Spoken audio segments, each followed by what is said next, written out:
இந்த ஸ்க்ரீன் தெரியுதா? ஓகே, உங்களோடது இல்லையா? இல்லை சார். ஓகே.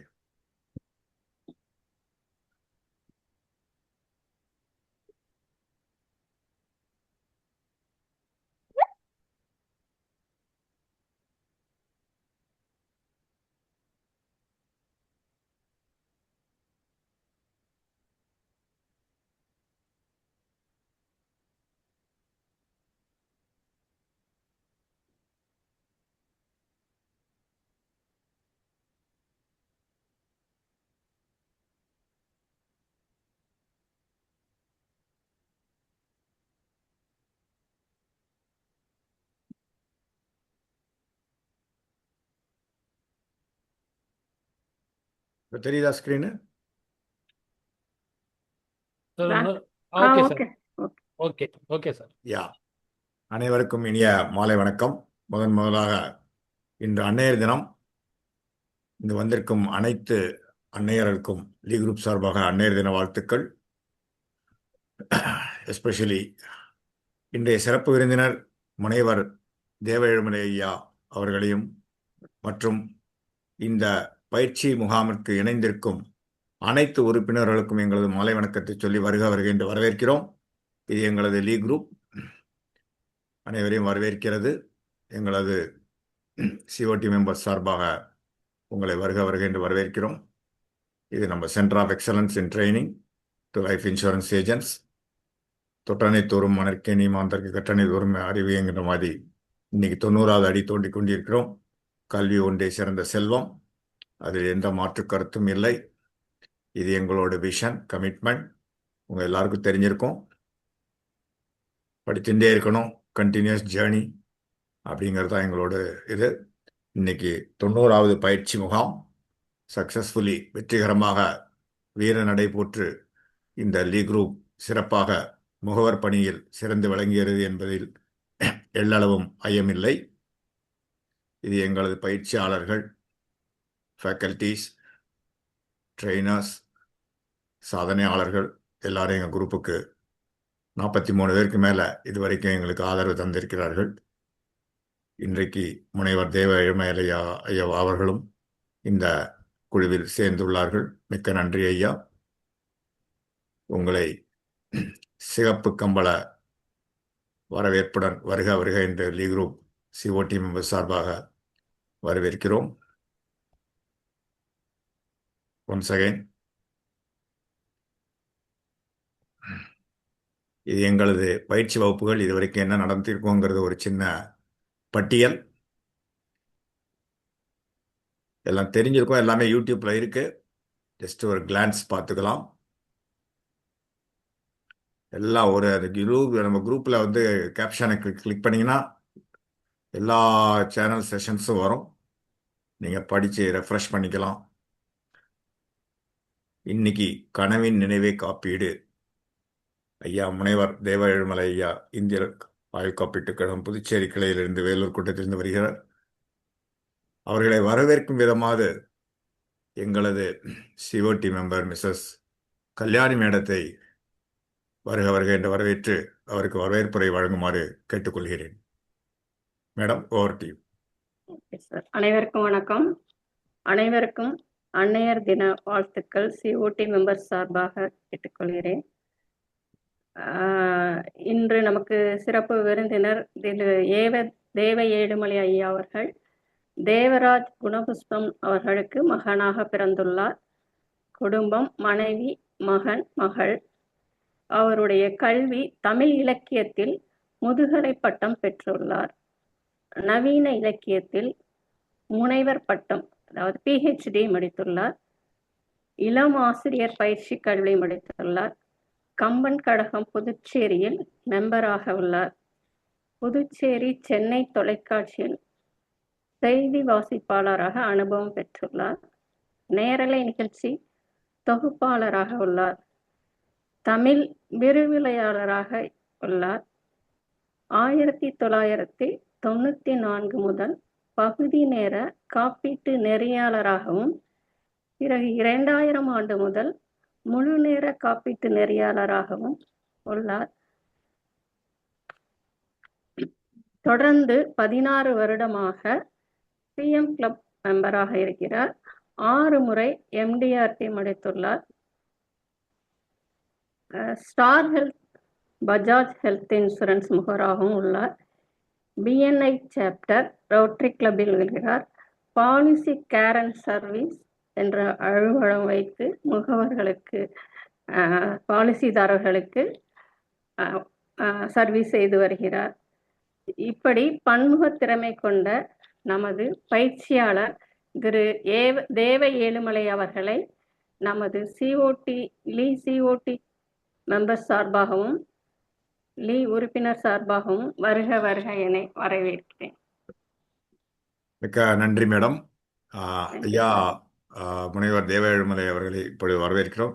சார், நீங்க தொடங்கலாம் சார். Thank you so much. இனியதொரு மாலை வணக்கங்கள்.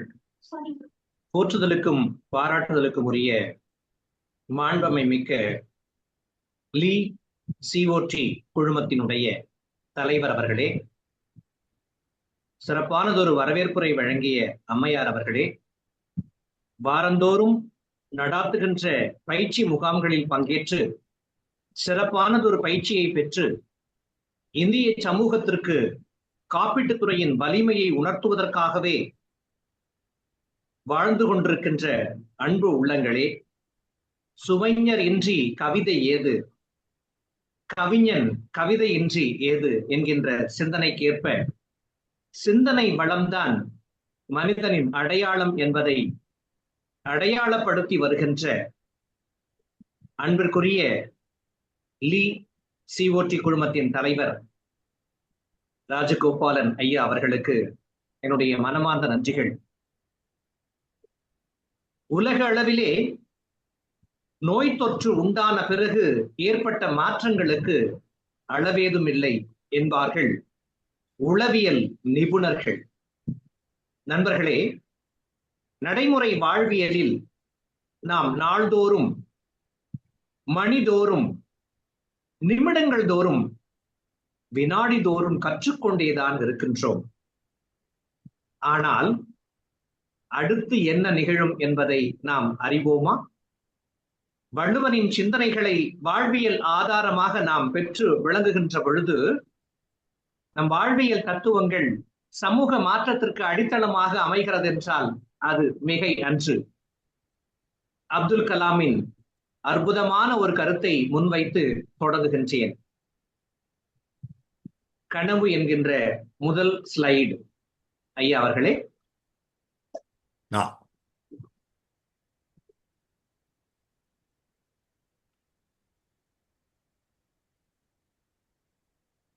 கனவே, கனவின் நினைவே காப்பீடு. நமது துறையினுடைய சிந்தனை என்ன?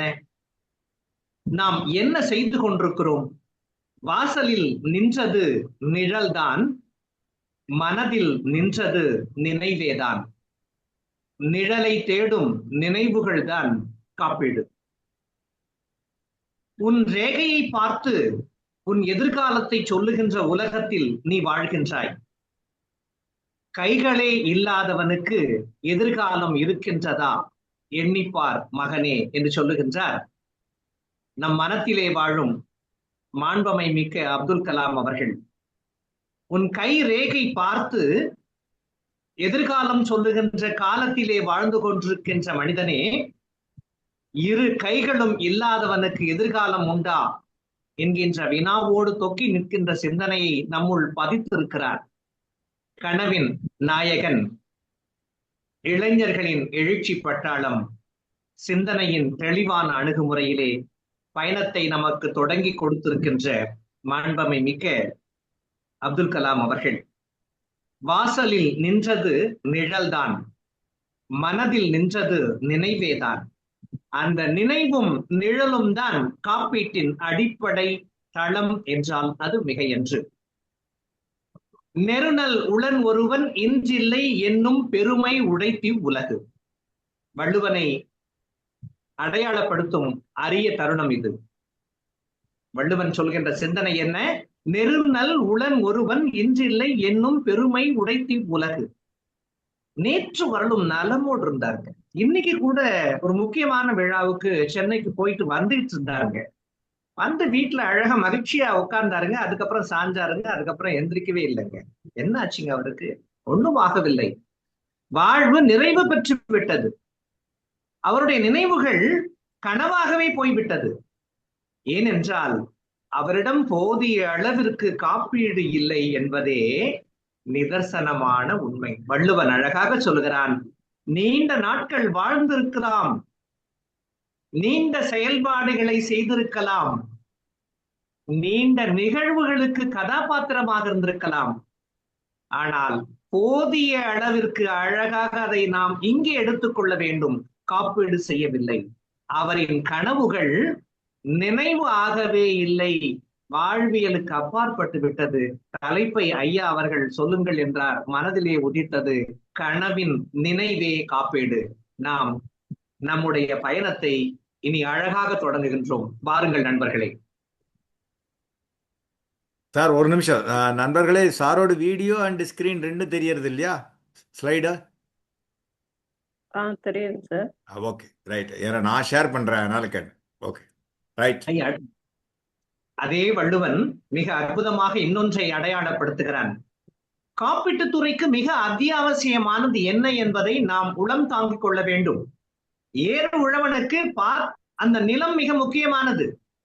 நிலத்திலே உழுவதற்கான காளை மாடுகள் மிக முக்கியமானது. இரண்டும் இருந்து பயனில்லை. உழைக்க வேண்டிய மனநிலை உழவனுக்கு தேவை. அது மட்டும் போதாது, காலத்தோடு பணியாற்றுகின்ற பாங்கு அந்த உழவனுக்கு தேவை. அந்த உழவன் தான் நாம் என்றால் அது மிகை அல்ல. மிகச் சிறந்த உழவன் என்ன செய்ய வேண்டும்?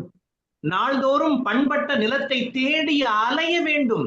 எங்கே நல்ல நிலம் இருக்கிறது, என்னிடம் உழு கருவிகள் இருக்கின்றன, வலிமை மிக்க காளைகள் இருக்கின்றன, ஆனால் நிலம் இல்லையே. நான் வைத்திருந்த 1.5 காணியை நான் சாகுபடிக்கு பக்குவப்படுத்தி விட்டேனே, நான் அடுத்து என்ன செய்வது? ஒவ்வொரு முகவரின் நிலைதான் இது.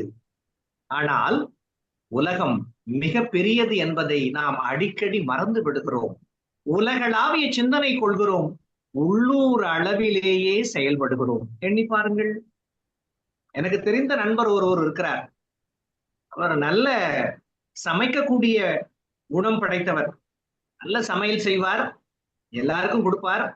அவருக்கு சாப்பிடணுன்ற எண்ணமே வராத அளவுக்கு அவர் தன்னை பக்குவப்படுத்தி வைத்துக் கொண்டார். ஒரு நாள் அவர் செத்து போயிடுறார். என்னாச்சு? நல்ல சமையல்காரனை அந்த குடும்பம் இழந்ததா, இல்லை நல்ல வரவேற்பு நிகழ்வை வெளிப்படுத்தும் தன்மையினை இழந்ததா, இல்லை ஒரு சராசரி மனிதனை இழந்ததா? காரணம் என்ன?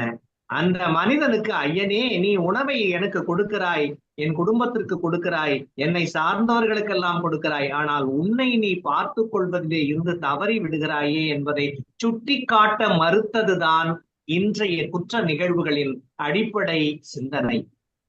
யார் நமக்கு அறிவுரை கொடுப்பார்கள்? மிகச் சரியாக எண்ணி பாருங்கள். நமதற்கான நலன் விரும்பிகள், நம் மீதான உண்மை அன்பு கொண்டவர்கள், நம் சமூகம் மேம்பட வேண்டும், இவனால் இதனை முடிக்க முடியும் என்று ஆராய்ந்து வாய்ப்பை கொடுப்பவர்கள் தான் நம்மை நேசிப்பார்கள். வள்ளுவன் 2500 ஆண்டுகளுக்கு முன்பாகவே ஒரு மனிதனின் வெற்றி அவனின் குணத்திலே இருக்கிறது என்பதை அடையாளப்படுத்தினார். கனவு நினைவு பெற்றால் வாழ்க்கை வளமாகும். எப்பொழுது நினைவு பெறும்? வெள்ளத்தனைய மலர் நீற்றம் மாந்தர்தம் உள்ளத்தனையது உயர்வு என்று சொன்னார். 2 விஷயம் மனிதர்கள்ட்ட இருக்கிற வித்தியாசமான குணங்கள். என்ன சார் அது அப்படின்னு கேட்கணும். ஒன்று, எனக்கு எல்லாம் தெரியும், இவன் சொல்லி என்ன ஆக போகிறது. இன்னொன்று, எனக்கு எதுவும் தெரிய வேண்டியதில்லை, காரணம் பயனில்லை. 2 தரப்பு மக்களையும் நாம் தினமும் பார்க்கின்றோம். ஏன் இந்த சிக்கல் வருகிறது என்றால், நாள்தோறும் புதியனவற்றை தேடி பயணிக்கின்ற மனோபாவத்தை உருவாக்கி கொள்ளாதவர்களால் நாம் சூழப்பட்டிருக்கிறோம். ரொம்ப கவனமா பார்த்தீங்கன்னா, நான் என்னை சார்ந்தவர்களை விட மேம்படுத்தி கொள்ளும் மனோபாவம் உடையவர்களை நான் தினந்தோறும் சந்திக்க வேண்டும். அவருடைய தந்தையார் 2 விஷயங்களை சொன்னார். என்ன அப்படின்னு கேட்டா, இந்த உலகம் சூழ்நிலைகளால் ஆனதுன்னார். புரியல. கல்லூரி காலத்துல இந்த உலகம் உன்னை ஏமாற்றக்கூடிய மனநிலைக்கு தள்ளும்னார். சுத்தமா புரியல. என்னப்பா எல்லாம் நல்லவங்களா இருக்காங்க, நீங்க என்னப்பா இப்படி சொல்றீங்களே? தம்பி போக போக தெரியும் அப்படின்னார். கொஞ்ச நாள் போச்சு. அப்பா இயல்பாக சொன்ன கருத்துக்கள் புரிய ஆரம்பித்தது. என்ன தெரிந்தது? உலகம் ஒரு தனிப்பட்ட தீவுகளால் ஆனது என்பதை புரிந்து கொள்ள முடிந்தது. அந்த தீவு கூட்டத்திலே நீ ஒரு தேடுபவனாக இருக்க வேண்டும், தெளிவு உடையவனாக இருக்க வேண்டும். உன்னை கண்டு மற்றவன் இவன் ஒரு சிந்தனையினுடைய வெளிப்பாடு என்பதை உணர வேண்டும். எப்பொழுது உணர்வான்? அவனும் சிந்தனையாளனாக இருக்கின்ற பொழுதுதான் அறிவான். கற்றாரை காமுறுவர். கல்வி அறிவு உடையவர்கள் அனைவரும் கற்றவர்கள் அல்ல. நான் ரிசர்ச் முடிச்சிட்டேன் சார், ஆனா என் மனைவியையே என்னால் புரிந்து கொள்ள முடியவில்லை. தம்பி, நீ ரிசர்ச் பண்ணி எந்த பிரயோஜனமும் இல்லை. ஏன்? உன்னை சார்ந்து உன்னோடு இருக்கின்ற ஒரு பெண்ணை புரிந்து கொள்ளாத அறிவுடைய உனக்கு ஆய்வு நிலைப்பாடு எதற்கு? டவுன் டு எர்த் என்று சொல்லுவார்கள் ஆங்கிலத்திலே. உன்னை நீ எவ்வளவு தொலைவிற்கு ஆழப்படுத்திக் கொள்கிறாயோ அவ்வளவு உன்னை நீ அகலவும் படுத்திக் கொள்ள வேண்டும் என்பதே உட்பொருள். வள்ளுவன் சொன்ன கதைக்கு வருவோம். 2 விதமான மனிதர்கள். ஒரு பிரிவு அனைத்தும் எனக்கு தெரியும், நான் ஏன் தெரிந்து கொள்ள வேண்டும். இன்னொரு பிரிவு எனக்கு எதுவும் தெரிந்து எந்த நன்மையும் இல்லை, ஏனென்றால் இந்த சமூகத்திற்கு அதெல்லாம் பயன்பட போவதில்லை. 2 நிலைப்பாடுடைய மனிதர்களையும் நாம் எதிர்கொள்கின்ற பொழுது வள்ளுவனின் சிந்தனை அழகுபட தெரிகிறது. நீரின் அளவிற்கு ஏற்ப மலரை தாங்குகின்ற அந்த கம்பம் என்று சொல்லுவார்கள். அந்த அந்த கம்பு என்று சொன்னால் தாங்குகின்ற அந்த கம்பி, அது என்ன ஆகும்? அந்த கம்பம் என்கின்ற வார்த்தையுடையது அந்த மலரை மேலே தூக்கி நிறுத்துமா. அழகா அந்த படம் சொல்கின்ற நிகழ்வு அதான். ஒரு தடாகத்திலே அழகான மலர்கள் இருக்கின்றன. அந்த மலர்கள் நீரின் அளவை விட உயர்ந்திருக்கின்றன. அதே போலத்தான் உனது இலக்கு உன்னை தாண்டி இருக்கின்ற பொழுது உனது வெற்றி உறுதியாகி விடுகிறது என்பதை மிக அழகாக வள்ளுவன் சொல்லுகின்றான். நான் 100 பேருக்கு காப்பீடு கொடுக்கணும்னா குறைந்தபட்சம் தினமும் 100 பேரையாவது சந்திக்கணும். சார், தினமும் 100 பேரை எப்படி சார் சந்திக்கிறது? பல வழிகள் இன்று. வெற்றி என்பது நாம் அடைகின்ற பயணத்தை பொறுத்து அல்ல, நாம் வைக்கின்ற இலக்கை பொறுத்து. இன்னைக்கு 10 லட்சம் பேரை கூட ஒரே ஒரு போஸ்ட் மூலமா கவர் பண்ண முடியும்ன்றத லைவா நம்ம பார்த்தோம். 2 கோடி பேரை, 3 கோடி பேரை, 5 கோடி பேரை கூட ஒரே ஒரு போஸ்ட் போட்டு தன்வசப்படுத்த முடியும் என்பதை நாம் கண்கூடாக கண்டோம். அது எந்த அளவுக்கு சாத்தியம்? நம் கருத்திலே உண்மை இருக்க வேண்டும், அந்த உண்மை அவர்களுக்கு புரிய வேண்டும். இதுதான் வெள்ளத்தனைய மலர் நீற்றம் மாந்தர்தம் உள்ளத்தனையது உயர்வு. நீர்நிலைக்கு ஏற்ப தன்னை உயர்த்தி கொள்ளுகின்ற அந்த மலரின் காம்புகளை போல உயர்ந்த இலக்குகளை நீ வைத்துக் கொண்டால் உனது வெற்றி உறுதியாகவே இருக்கும். கனவு நினைவாக உன் இலக்குகளை உயர்த்தி கொள்வதே சாலச் சிறப்பு. அடிப்படை சித்தாந்தம் என்ன சொல்லுகிறது? உன்னை நீ உயர்த்தி கொள்ள மிகப்பெரிய இலக்குகளை தயார்படுத்திக் கொள். 3வது படத்திற்கு போகலாம். எனக்கு தெரிந்து ஒரு மிக அழகிய கிராமம். இந்த கிராமத்துல கிட்டத்தட்ட ஒரு 60-70 ஆண்டுகளுக்கு முன்பு, இன்றைக்கு சற்றேறக்குறைய என்று சொன்னால் 100 ஆண்டுக்கு முன்னாடி, ஒரு கிராமத்துல 3-4 பிள்ளைகள், அப்பெல்லாம் 4-5 பிள்ளைகள் பிறப்பது என்பது இயல்பான ஒரு விஷயமா பார்க்கப்பட்டது. இந்த பக்கத்துல உட்கார்ந்து இருக்கிற அந்த கண்ணாடி போட்ட அப்பா தான் அதுல வரக்கூடிய ஒரு கதாபாத்திரம். அவர் பிறக்கிறார், இயல்பாக வாழ்கிறார். அங்கிருந்து சிங்கப்பூருக்கு, அன்றைய சூழல்ல மலேசியா தான் முதன்மையான பகுதியாக இருந்தது, சிங்கப்பூர் உடன் இருந்த நகரம் தான். அந்த ஊருக்கு அவர் போறார். அங்க போயிட்டு அங்க நிறைய வேலையெல்லாம் சிரமப்பட்டு வாங்கி அவர் ஒரு டிபார்ட்மெண்டல் ஸ்டோர், பல்பொருள் அங்காடியில வேலை பார்க்கிறார். அங்கிருந்து பொருளாதாரத்தை கொண்டு வரார். இந்தியாவில கொண்டு வந்து தன் உடன் பிறந்த அண்ணன் தம்பிகளுக்கெல்லாம் பொருளாதார உதவியை செய்கிறார். அந்த உதவி மூலமா எல்லோரும் வளம் பெறுகிறார்கள். காலம் போகிறது. சிங்கப்பூர் மிகச்சிறந்த நாடாக மாறுகிறது. மலேசியா பின்தங்குகிறது. 72-73ல ரெட் கார்டு சிஸ்டம் கொண்டு வரப்படுகிறது. இங்கிருந்து அங்க கண்ணாடி போட்டவர் அங்க போனவர் திரும்பி இந்தியாவுக்கு வந்துட்டார். வந்தவர் இங்கே தங்குகிறார். தங்கிய பிறகு அவர் வாழ்க்கையிலே பல மாற்றங்கள். பக்கத்துல இருக்கிற ஒரு பையன் மாதிரி அவருக்கும் ஒரு பையன் வரான். அந்த பையனோட அவர் பழகிறார். தம்பி, இந்த ஊர்ல என்ன மாதிரியான சிஸ்டம் இருக்குன்னு தெரியல. நான் 17 வயது 16 வயதுகள்லயே நான் அந்த ஊருக்கு போனேன். அங்கெல்லாம் இன்சூரன்ஸ் என்பது கட்டாயமாக இருக்கிறது. நம்ம நாட்டுலதான் அதெல்லாம் இல்லை அப்படின்னு சொல்லி கவலைப்படுறாரு. இந்த பையனுக்கு பெரிய வயசு இல்லை, அவன் கல்லூரி கூட அப்ப போகல. கேஷுவலா பயணம் பண்றான். இப்படி பயணம் பண்ணும்போது அப்பா ஏதோ சொன்னாரே, அவன் கொஞ்சம் யோசிச்சுட்டு இருக்கிறான். இன்சூரன்ஸ் பத்தி பெரிய அறிவு அந்த பையனுக்கு இல்லை. இயல்பாக பயணிக்கிறார்கள். அப்பாவுக்கு வயசாகுது, நுரையீரல் பிரச்சனை வருது. ஒரு நாள் அவர் உலகை விட்டு பயணித்து விடுகிறார். பையன் மனசுல ஏதோ விதைச்சார். நான் சிங்கப்பூர்ல இருந்த போது, மலேசியாவில் இருந்த போது, அங்கே இன்சூரன்ஸ் என்பது எல்லோருக்கும் நேர்மையாக விற்பனை செய்யப்பட்டது. நம்ம நாட்டுல அந்த மாதிரி சொல்றதுக்கு என்னை வந்து பார்த்து ஒரு ஆளும், அவர் சொன்ன லாங்குவேஜ்ல ஒரு ஆளும் என்னை வந்து பார்க்கலன்னு சொல்லி கவலைப்படுறாரு.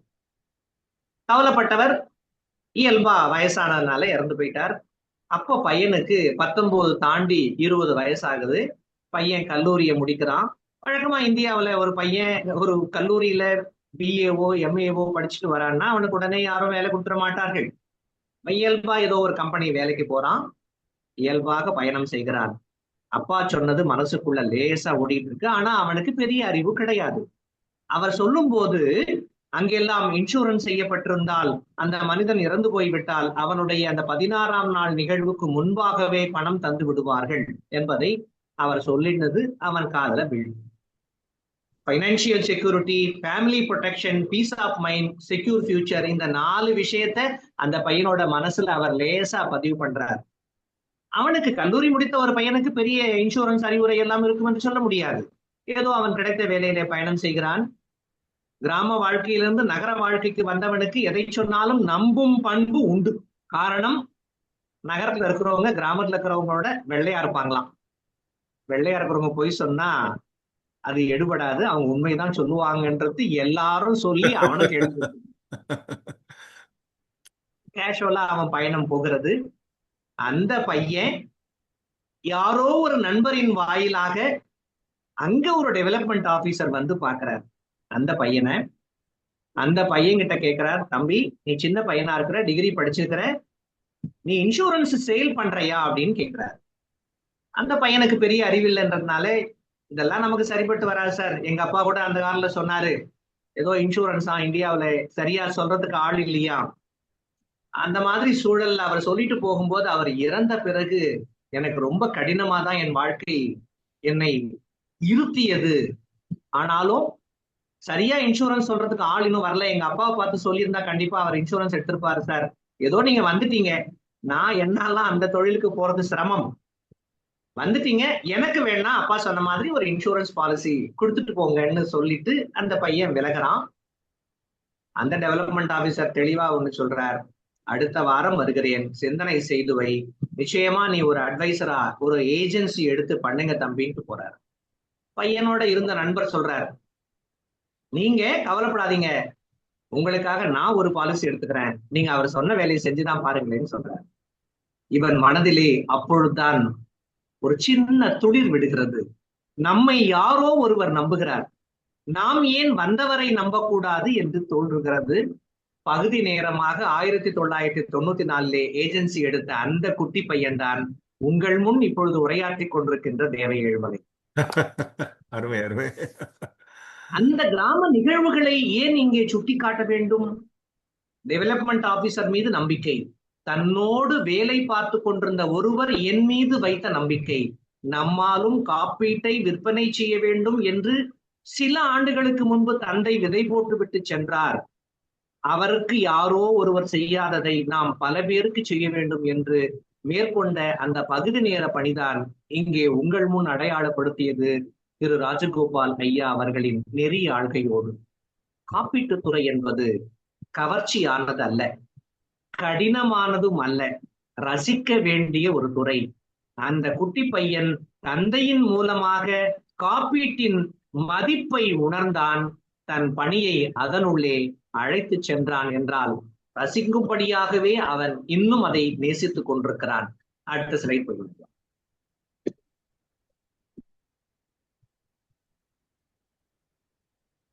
காப்பீட்டுத் துறையிலே அதை அவன் உணர்ந்து கொண்ட பிறகு தந்தையாரோட கனவுகள் என்னவாக இருந்திருக்கும், தன் மகனை இவ்வாறாக ஆக்க வேண்டும், நல்ல உயர்ந்த ஒரு சயின்டிஸ்ட், தேசத்தினுடைய வளர்ச்சிக்காகவே அவனை உருவாக்க வேண்டும்.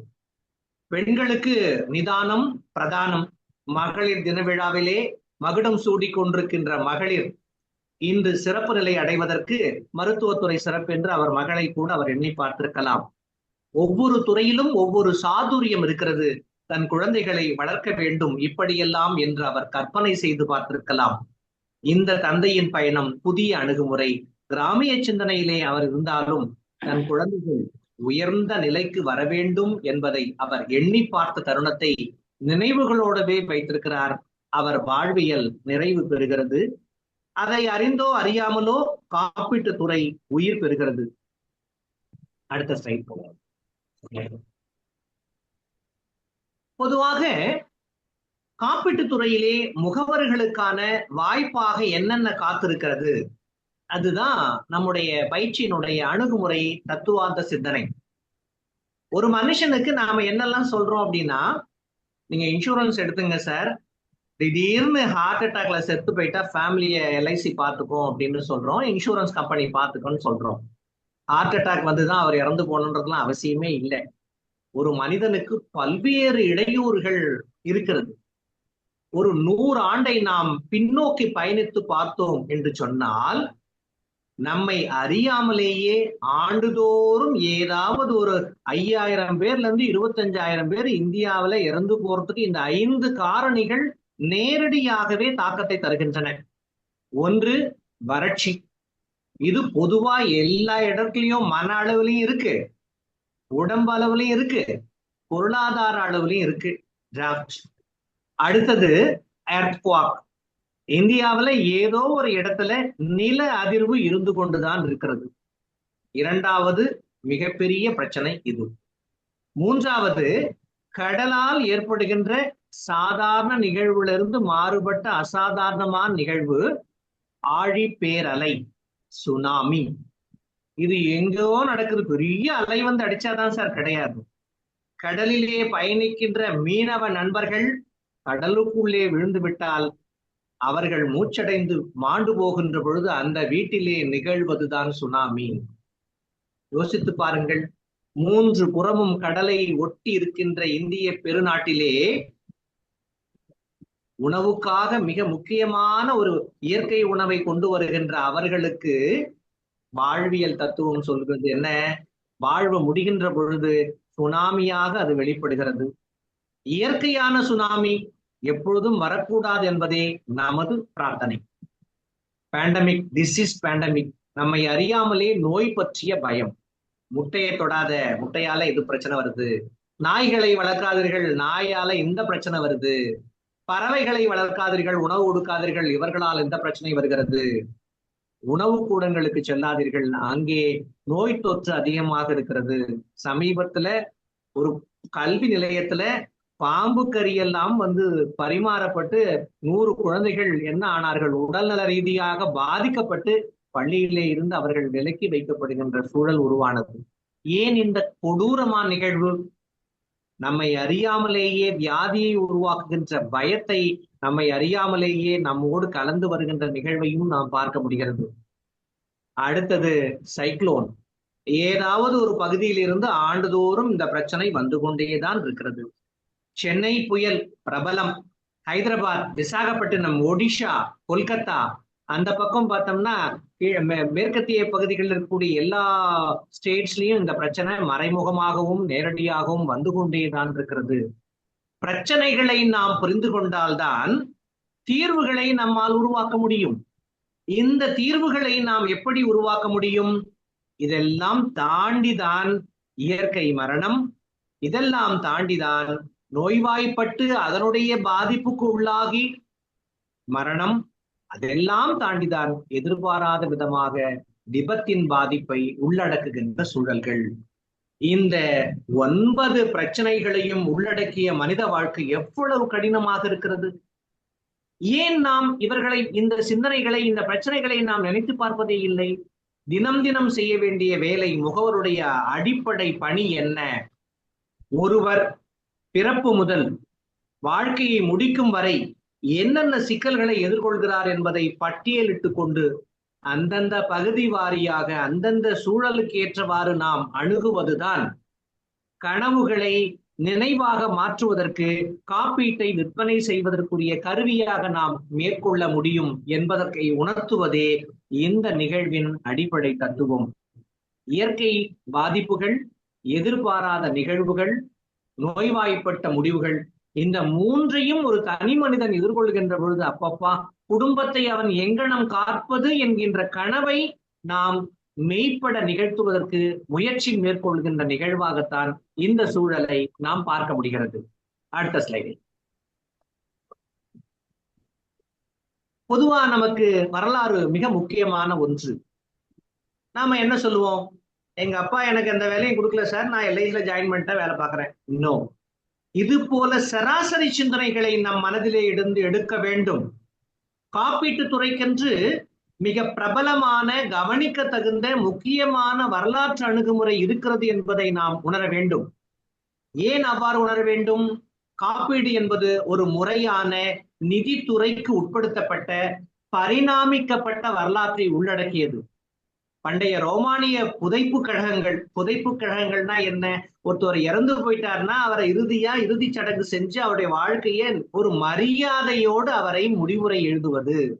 அந்த நிகழ்வுல தான் அயல் நாடுகள்ல, குறிப்பாக ஐரோப்பிய நாடுகள்ல ஒரு நிகழ்வாகவே இதை மரியாதை நிமித்தமாகவே உருவாக்கினார்கள்.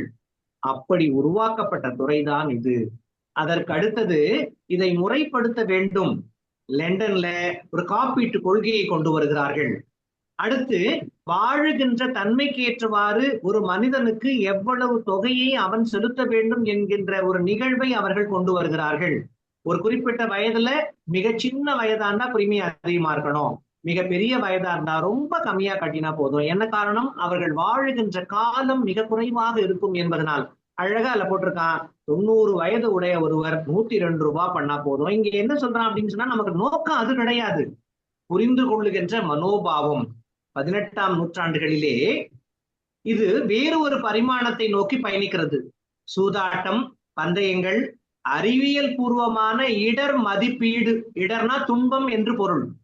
நவீன நிறுவனங்கள் தன்னை இப்படியெல்லாம் உருவாக்கம் செய்து கொண்டன. காப்பீட்டு கொள்கைகள் 15ஆம் நூற்றாண்டு, 16ஆம் நூற்றாண்டு, 18ஆம் நூற்றாண்டிலே புதிய புதிய அணுகுமுறையோடு மாறியது. 17ஆம் நூற்றாண்டிலே கடல் சார்ந்த ஐரோப்பிய காப்பீட்டு அணுகுமுறை தான் நம்ம எல்லாம் வியக்க செய்யும். அடிக்கடி கப்பல் பயணம் மேற்கொள்கின்ற பொழுது நிறைய இழப்புகளை கப்பல் நிறுவனங்கள் சந்தித்தன. அந்த நிறுவனங்கள் என்ன செய்ய வேண்டும் என்பதை மிகச்சரியாக புரிந்து கொள்ளுகின்ற அணுகுமுறை வருகின்ற பொழுதுதான் காப்பீட்டினுடைய முக்கியத்துவத்தை அவர்களால் புரிந்து கொள்ள முடிந்தது. இந்த புரிந்து கொள்ளல் என்பது வெளிப்படையாக வந்த பொழுதும் கூட அவர்கள் தன்னுடைய அறிவை மேம்படுத்துவதிலிருந்து பல்வேறு அணுகுமுறைகள் எல்லாம் உள்ளார்ந்த நிலையோடு செலுத்த ஆரம்பித்தார்கள். அதை தொடக்க நிலையிலேயே மிக சரியாக செய்ய முடியாத சூழல் இருந்ததனால்தான் கிட்டத்தட்ட 200 ஆண்டுகள் பயணித்த பிறகுதான் புதிய பரிமாணத்தை அது அடைந்தது என்றால் அது மிகையல்லாத ஒரு செய்தியாகவே பார்க்கப்படுகிறது. காப்பீட்டு துறையிலே நம்பகத்தன்மை என்பது மிக முக்கியமான ஒன்று. ஆக உலகம் முழுவதும் நம்பகத்தன்மையற்ற ஒரு நிலை உருவாகின்ற பொழுது காப்பீட்டு மீதான உண்மையான ஈடுபாடு குறைய தொடங்கியது. அதற்கு பிறகுதான் அரசு சார்ந்த நிறுவனங்களிலே மட்டும் செய்ய வேண்டும் என்கின்ற அணுகுமுறைகள் வர தொடங்கின. அடுத்த ஸ்லைட். இதே நிகழ்வை ஆங்கில பரிமாற்றத்தோடு நாம் பார்க்கின்ற பொழுது தொடக்கத்திலே ரோமன்ஸ் பரில் ஃபண்ட்ஸ் கிட்டத்தட்ட பிஃபோர் கிறிஸ்டாண்டட் ஃபர்ஸ்ட் ரெக்கார்டட் பாலிசி 1583 இந்த வரலாறு தொடங்குகிறது லண்டன் மாநகரத்திலே. அடுத்தது சயின்டிபிக் மார்டாலிட்டி டேபிள்ஸ் கிட்டத்தட்ட ஒரு 110 ஆண்டுக்கு பிறகுதான் வரைமுறைப்படுத்துகிறார்கள். இந்த எவ்வளவு தொகை வாங்கினால் எவ்வளவு காப்பீடு தர முடியும் என்று. இந்த அணுகுமுறைகள் எல்லாம் அறிவியல் ரீதியாக சித்தாந்தத்தோடு வாழ்வியல் நிலைப்பாடுகளோடு உருவாக்குகின்ற நிகழ்வியலை நாம் பார்க்க முடிகிறது. அடுத்தது 93க்கு பிறகு கொஞ்சம் கொஞ்சமான மாற்றங்கள் வருகிறது. 18ஆம் நூற்றாண்டிலே ஆக்சுவரியல் சயின்ஸ் என்கின்ற ஒரு கல்வியை கொண்டு வந்து துறை வளர்கிறது. தற்போது உலகமயமாக்கலுக்கு பிறகு இந்த இண்டஸ்ட்ரி ஒரு வேலை வாய்ப்புக்கு அடிப்படை தத்துவத்தை கொடுக்கின்ற நிகழ்வியலை நம்மால் பார்க்க முடிகிறது. கடந்த காலத்தை ஏன் நான் இங்கே சுட்டுகிறேன் என்று சொன்னால், நம்முடைய துறையிலே ஏதோ ஒன்றை விற்றோம், ஏதோ கிடைத்தது, ஏதோ பயணிக்கிறோம் என்றுதான் நாம் இருந்து கொண்டிருப்பதாக சொல்ல தோன்றுகிறது. வேற எந்த வேலையும் கிடைக்கல சார், நான் இன்சூரன்ஸ் அட்வைசர் ஆயிட்டேன், நத்திங். நான் முதன்மையாக என்னுடைய பணியிலே இதில் ஆர்வமாக இருக்கிறேன். நான் இந்த பணியின் மூலமாக குடும்பங்களை காப்பாற்றுகிறேன். குடும்பங்கள், பல குடும்பங்கள் சேர்ந்தது ஒரு சமூகம், சமூகம் சேர்ந்தது நகரம், நகரம் சேர்ந்தது மாநகரம், மாநகரங்கள் தேசத்தின் மைய கருத்துக்களை உருவாக்குகிறது என்கின்ற அற்புதமான உரிமையை நமக்கு கொடுக்க தவறிவிடக் கூடாது என்பதனாலேயே இந்த ஆராய்ச்சி அணுகுமுறையை நான் பதிவு செய்கிறேன். மிக முக்கியமான ஒன்று என்ன என்றால், ஒன்றை நாம் பார்க்கின்ற அணுகுமுறையில்தான் அதன் மீதான ஈடுபாடு நமக்கு தோன்றும். நிறைய பேருக்கு என்ன என்றால், ஒரு வாழைக்கனியை கொடுத்து மேலே தோலை உரித்து வாயிலே வைத்து சுவைத்து உள்ளே அனுப்பிவிட்டால் போதும், எனக்கென்றாம் ஆராய்ச்சி எல்லாம் தேவையில்லை. ஆராய்ச்சி தான் நம்மை அடுத்த நிலைக்கு அழைத்து செல்லும். நம் அணுகுமுறையிலே புதிய அணுகுமுறை வந்தால்தான் நம்முடைய அடிப்படை தத்துவங்கள் எல்லாம் மாறும். ரொம்ப சயின்டிபிக்கா இல்லாம, ரொம்பவும் ட்ரெடிஷனலா இல்லாம, ரொம்பவும் புரியாமலும் இல்லாம இந்த வாழ்க்கையை நாம கழிச்சோம்னு சொன்னா, கடைசியில எங்க தந்தையாரும் கூத்து பார்க்க போனார், எந்த கேரக்டரும் புரியல சார்ன்ற ஒரு மனநிலை வந்துவிடும். நண்பர்களுக்கு நான் அடிப்படையிலே சொல்வது என்னவென்றால், யான் பெற்ற இன்பம் பெருக இவ்வையகம். அணுகுமுறைதான் வாழ்வியல் தத்துவத்தின் அடிப்படை சித்தாந்தம். நிறைய பேருக்கு என்ன ஒரு சிக்கல் என்று சொன்னால், சோசியல் மீடியா வந்த பிறகு உடனுக்குடன் உடனுக்குடன் உடனுக்குடன் போற போக்கிலே பார்த்தால், திருமணம் என்று நடந்தால் இன்னும் 3-5 நாட்களிலே குழந்தை வந்துவிட வேண்டும், உற்பத்தி திறனை எல்லாம் அந்த டியூப் பார்த்து கொள்ள வேண்டும் என்று கூட சொல்லுவார்கள் போல. அதெல்லாம் நிலைப்பாடு கிடையாது நண்பர்களே. அவசர நிலை என்பது அவசியமற்றது. அடிப்படை சித்தாந்தம் என்பதே வாழ்வியல் தத்துவம். நிறைய பேருக்கு இந்த சிக்கல் இருக்கிறது. வாழ்க்கை என்பது நிதானமான அணுகுமுறையில் செல்கின்ற பொழுதுதான் நம் வெற்றி நிலைத்த தன்மை உடையதாக இருக்கும். இந்த பிஃபோர் கிறிஸ்ட் 100ல இருந்து கிட்டத்தட்ட 1910-15 வாக்குல வர வரையிலும் இந்த இண்டஸ்ட்ரியில பெரிய வளர்ச்சி இல்லை, எல்லோருக்கும் அது தெரியும். உலக அளவிலே இந்த துறை வளராத காரணம் பொசிஷனிங் சரியாக செய்யப்படவில்லை. காப்பீட்டு துறையை மிகச் சரியாக செய்திருந்தால் என் தந்தை கூட பயன்பெற்றிருப்பார். காப்பீட்டு விற்பனை லாப அணுகுமுறை இல்லை என்பதை தெளிவுபடுத்தி இருந்தால் அவரும் காப்பீடு செய்திருப்பார். எண்ணி பாருங்கள், நாம் பொசிஷனிங் சரியாக செய்கிறோமா? இதுதான் இன்றைய கேள்வியின் தத்துவமான அணுகுமுறை. அடுத்த ஸ்லைடை. நமது நாட்டிலே எத்தன்மையோடு இந்த துறை வளர்ச்சி பெற்றது. 1818 உலக அளவிலே இது வளர்ந்த பொழுது 1500களிலே 15ஆம் நூற்றாண்டு 16ஆம் நூற்றாண்டிலே வந்த போதெல்லாம் இருந்த மாற்றங்கள் இந்தியாவிலே பெரிய அளவிலே தாக்கத்தை உண்டாக்கியதா? நிச்சயமாக இல்லை. 1818 கல்கட்டாவில ஓரியண்டல் ஆயுள் காப்பீட்டு நிறுவனம் தொடங்கிய போது ஐரோப்பியர்களுக்கு மட்டும் அது சேவை செய்தது. ஏனென்றால் ஐரோப்பியர்கள் ஆதிக்கம் தானே நமது நாட்டை தொடக்கத்திலிருந்தே செலுத்தி வந்தது. அந்த நிலையிலிருந்து இந்த நிறுவனத்தினுடைய அடுத்த சேவை அந்த துறை சார்ந்தவர்களுக்கு மட்டும் அல்லாமல் அந்த துறையிலே பணியாற்றுகின்ற இந்தியர்களுக்கும் நாம் உதவி செய்ய வேண்டும். Bombay mutual life insurance security society 1870ல தொடங்குகின்ற பொழுது கொஞ்சம் நாம் அதை எடுத்துக்கொள்ள முடிந்தது. 1956க்கு முன்னம் கிட்டத்தட்ட 200 சொச்சம் நிறுவனங்கள் போதுமான அளவிற்கு தன் சேவையை செய்யவில்லை என்பதை உணர்ந்து இந்திய அரசு உருவாக்கியது. இந்த நிகழ்வெல்லாம் நாம் நன்கு அறிந்த செய்திதான். தேசியமயமாக்கப்பட்ட பிறகு காப்பீட்டுத்துறை வளம் பெற்றது. இந்திய அரசு நிறுவனம் நமது LIC ஆஃப் இந்தியா உருவம் பெற்றது. 2000ஆவது ஆண்டு 1999லே தாராளமயமாக்கல் கொள்கையிலே உலகமயமாக்கல் உள்ள வந்ததுனால IRDAI உருவாகியது. இந்த நிகழ்வுகள் எல்லாம் காப்பீட்டை முறைப்படுத்துகின்ற தேவை உருவானது என்பதை நமக்கெல்லாம் அடிக்கோடு காட்டிய வரலாறு. அடுத்த நிகழ்வு. இந்த நிகழ்விலே நாம் புரிந்து கொள்ள வேண்டியது என்ன? Ancient wisdom to modern purpose of our journey. தொடக்க நிலை ஏன்ஷியன் பிரின்சிபல்ஸ் எல்லாம் தொடங்கியது. இரண்டாவது, காப்பீட்டின் முக்கியத்துவத்தை நாம் உணர்த்துகின்றோமா என்று பார்ப்பது. இந்தியாவிலே 1818 தொடங்கப்பட்ட நிறுவனங்கள் அதற்கடுத்து 56க்கு முன்பு வரையிலும் என்னென்ன மாற்றங்களையும் என்னென்ன சிக்கல்களையும் உருவாக்கியது என்பதை நாம் உணர்த்த வேண்டிய கட்டாயத்தில் இருக்கிறோம். பாதுகாப்பு, நம்பிக்கை, நம்பிக்கைக்கு அப்பாற்பட்ட வளர்ச்சி, நீடித்த வலிமை, இது 4ம் இருப்பதுதான் ஒரு இன்சூரன்ஸ் பாலிசியினுடைய அடிப்படை தேவை என்பதை நாம் புரிந்து கொள்ளுகின்ற காலகட்டங்கள் 1956க்கு பிறகு வரத் தொடங்கியது என்றால் அது மிகை அல்ல. நண்பர்களே, நாம் இதுவரையில் வரலாற்றை தெரிந்து கொண்டோம். நமது பணி எங்கே தொடங்குகிறது? ஒரு தனி மனிதனை நாம் இப்பொழுது எடுத்துக் கொள்கிறோம். அவனுடைய தனித்துவத்தை நாம் புரிந்து கொள்கிறோமா? ஒரு குழந்தை இன்று பிறக்கிறது. அடுத்த ஸ்லைடு போயிருந்தாங்க. ஒரு குழந்தை இன்று பிறக்கிறது. அந்த குழந்தைக்காக தன்னுடைய பெற்றோர்கள் என்ன செய்கிறார்கள், என்ன செய்ய வேண்டும், எப்படி இருந்தால் அவர்களுடைய வாழ்க்கை யதார்த்தமான பொருளாதார பிரச்சனை இல்லாமல் மிக சரியான அணுகுமுறையோடு செல்லும். பினான்சியல் ஃப்ரீடம் என்பது எல்லோருடைய வாழ்க்கையிலும் இருக்கிறதா? இப்ப நாம இயல்பா ஒருவரை சந்திக்க போறோம். அவர்கிட்ட போய் பார்த்த உடனே அவரை பற்றி சில தரவுகள், கான்செப்ட்ஸ் அவங்க கிட்ட இருந்து நம்ம வாங்குறோம். அந்த தரவுகள்ல என்னென்ன யதார்த்த நிகழ்வுகள்லயே நாம் பயணம் செய்கிறோம்னு பாக்குறோம். 2 விஷயம் நாம இன்னும் தெளிவு இல்லாம இருக்கிறோமான்ற சந்தேகம் எனக்கு வரும். நாம போன உடனே எவ்வளவு சார் இன்சூரன்ஸ் வச்சிருக்கீங்க? அவர் இன்சூரன்ஸ் பாலிசி எதுவும் இல்லை சார் அப்படின்வார். ஏன் சார் எடுக்கல அப்படின்னு கேட்போம். எனக்கு யாரும் சொல்லல, எடுக்கல.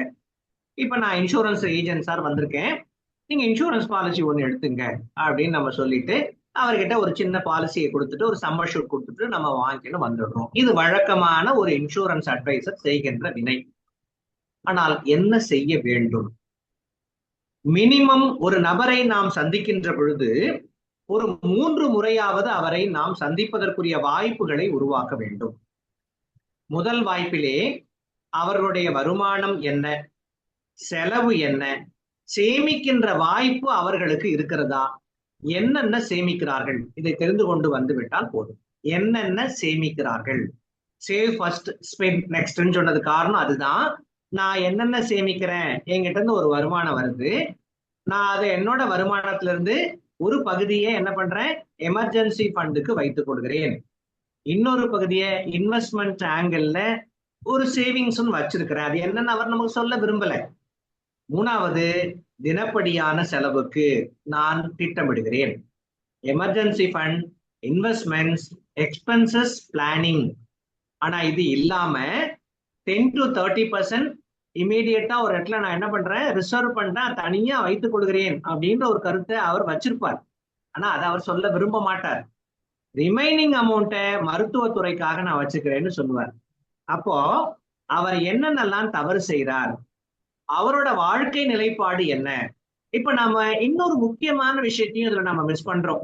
என்ன அப்படின்னா, ஒருவரை நாம் சந்திக்கின்ற பொழுது அவருடைய வயது, அவருடைய வருமானம், அவருடைய நிலைத்தன்மை, இதுதான் மிக முக்கியமான ஒன்று. நிலைத்தன்மைனா என்ன சார்? அவர் எந்த மாதிரி எல்லாம் வாழ்க்கைய வாழ போறார் அப்படிங்கிறத நாம் புரிந்து கொள்ளுகின்ற மனோபாவம். நிலைத்தன்மை என்றால் அதுதான். அவர் இந்த மாதிரியே டிராவல் பண்ணா ஃபியூச்சர்ல அவரோட லைஃப் எப்படி இருக்கும்?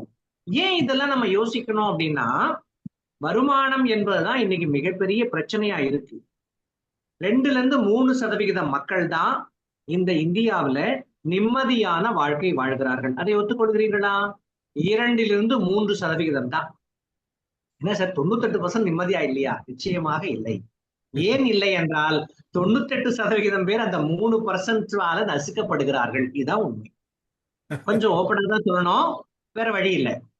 இந்த 3% மக்கள் தான் வாழ்வை ரசித்து வாழுகிறார்கள். மீதி இருக்கின்ற 97% பேரோடு நாம் பயணிக்கிறோமா என்றால் இல்லை என்பதே தகவல். இந்த 97ல 95 என்று எடுத்துக்கொண்டால் அல்ல ஃபர்ஸ்ட் 50% அவர்களுடைய வாழ்க்கை மீதி இருக்கிற 45% மக்களை தன்னுடைய பயனுக்காக அவர்கள் செலவு செய்து கொண்டிருக்கிறார்கள். அவங்களுடைய வாழ்க்கையை தனக்கு பயன்படுத்திக்கிறாங்க. இந்த ஆராய்ச்சிலாம் யார் சார் சொல்றா? ஏஐ நமக்கு தெளிவாக சொல்லுகிறது. ஆர்டிபிஷியல் இன்டெலிஜென்ஸ் மைண்டு இந்தியாவில செல்வந்தர்கள் யார், அதிசெல்வந்தர்கள் யார், அடிப்படை தத்துவத்தை எதிர்கொள்கின்ற மக்கள் யார், அன்றாடம் காட்சிகள் யார், எல்லாம் லிஸ்ட் கொடுத்துறான். நாம இதெல்லாம் எடுத்து வச்சுக்கிறோம்னு வச்சுக்கோங்க. ஒரு 15 ஆண்டுக்கு முன்னாடினா எந்த தரவும் நம்மகிட்ட இல்லை. இப்ப தரவே இல்லாம நம்ம எந்த வேலையும் செய்ய முடியும். ஏன்னா நமக்கு ஏஐ என்ன பண்ணுது? எல்லாத்தையும் கொண்டு வந்து கொட்டி கொடுக்கிறது. நாம் தினம் தினம் தினம் தினம் அதோடு உழைத்து கொண்டிருந்தால் தரவுகளை பெற முடியும். ஒரு குடும்பத்தை எடுத்துக்கிறோம், அவரை நமக்கு தெரிந்திருக்கிறதா தெரியலையா இதெல்லாம் அப்பாற்பட்டது. சந்திக்கின்ற பொழுது நிதானமான அணுகுமுறையோடு ஃபர்ஸ்ட் டே போய் பார்த்தோம்.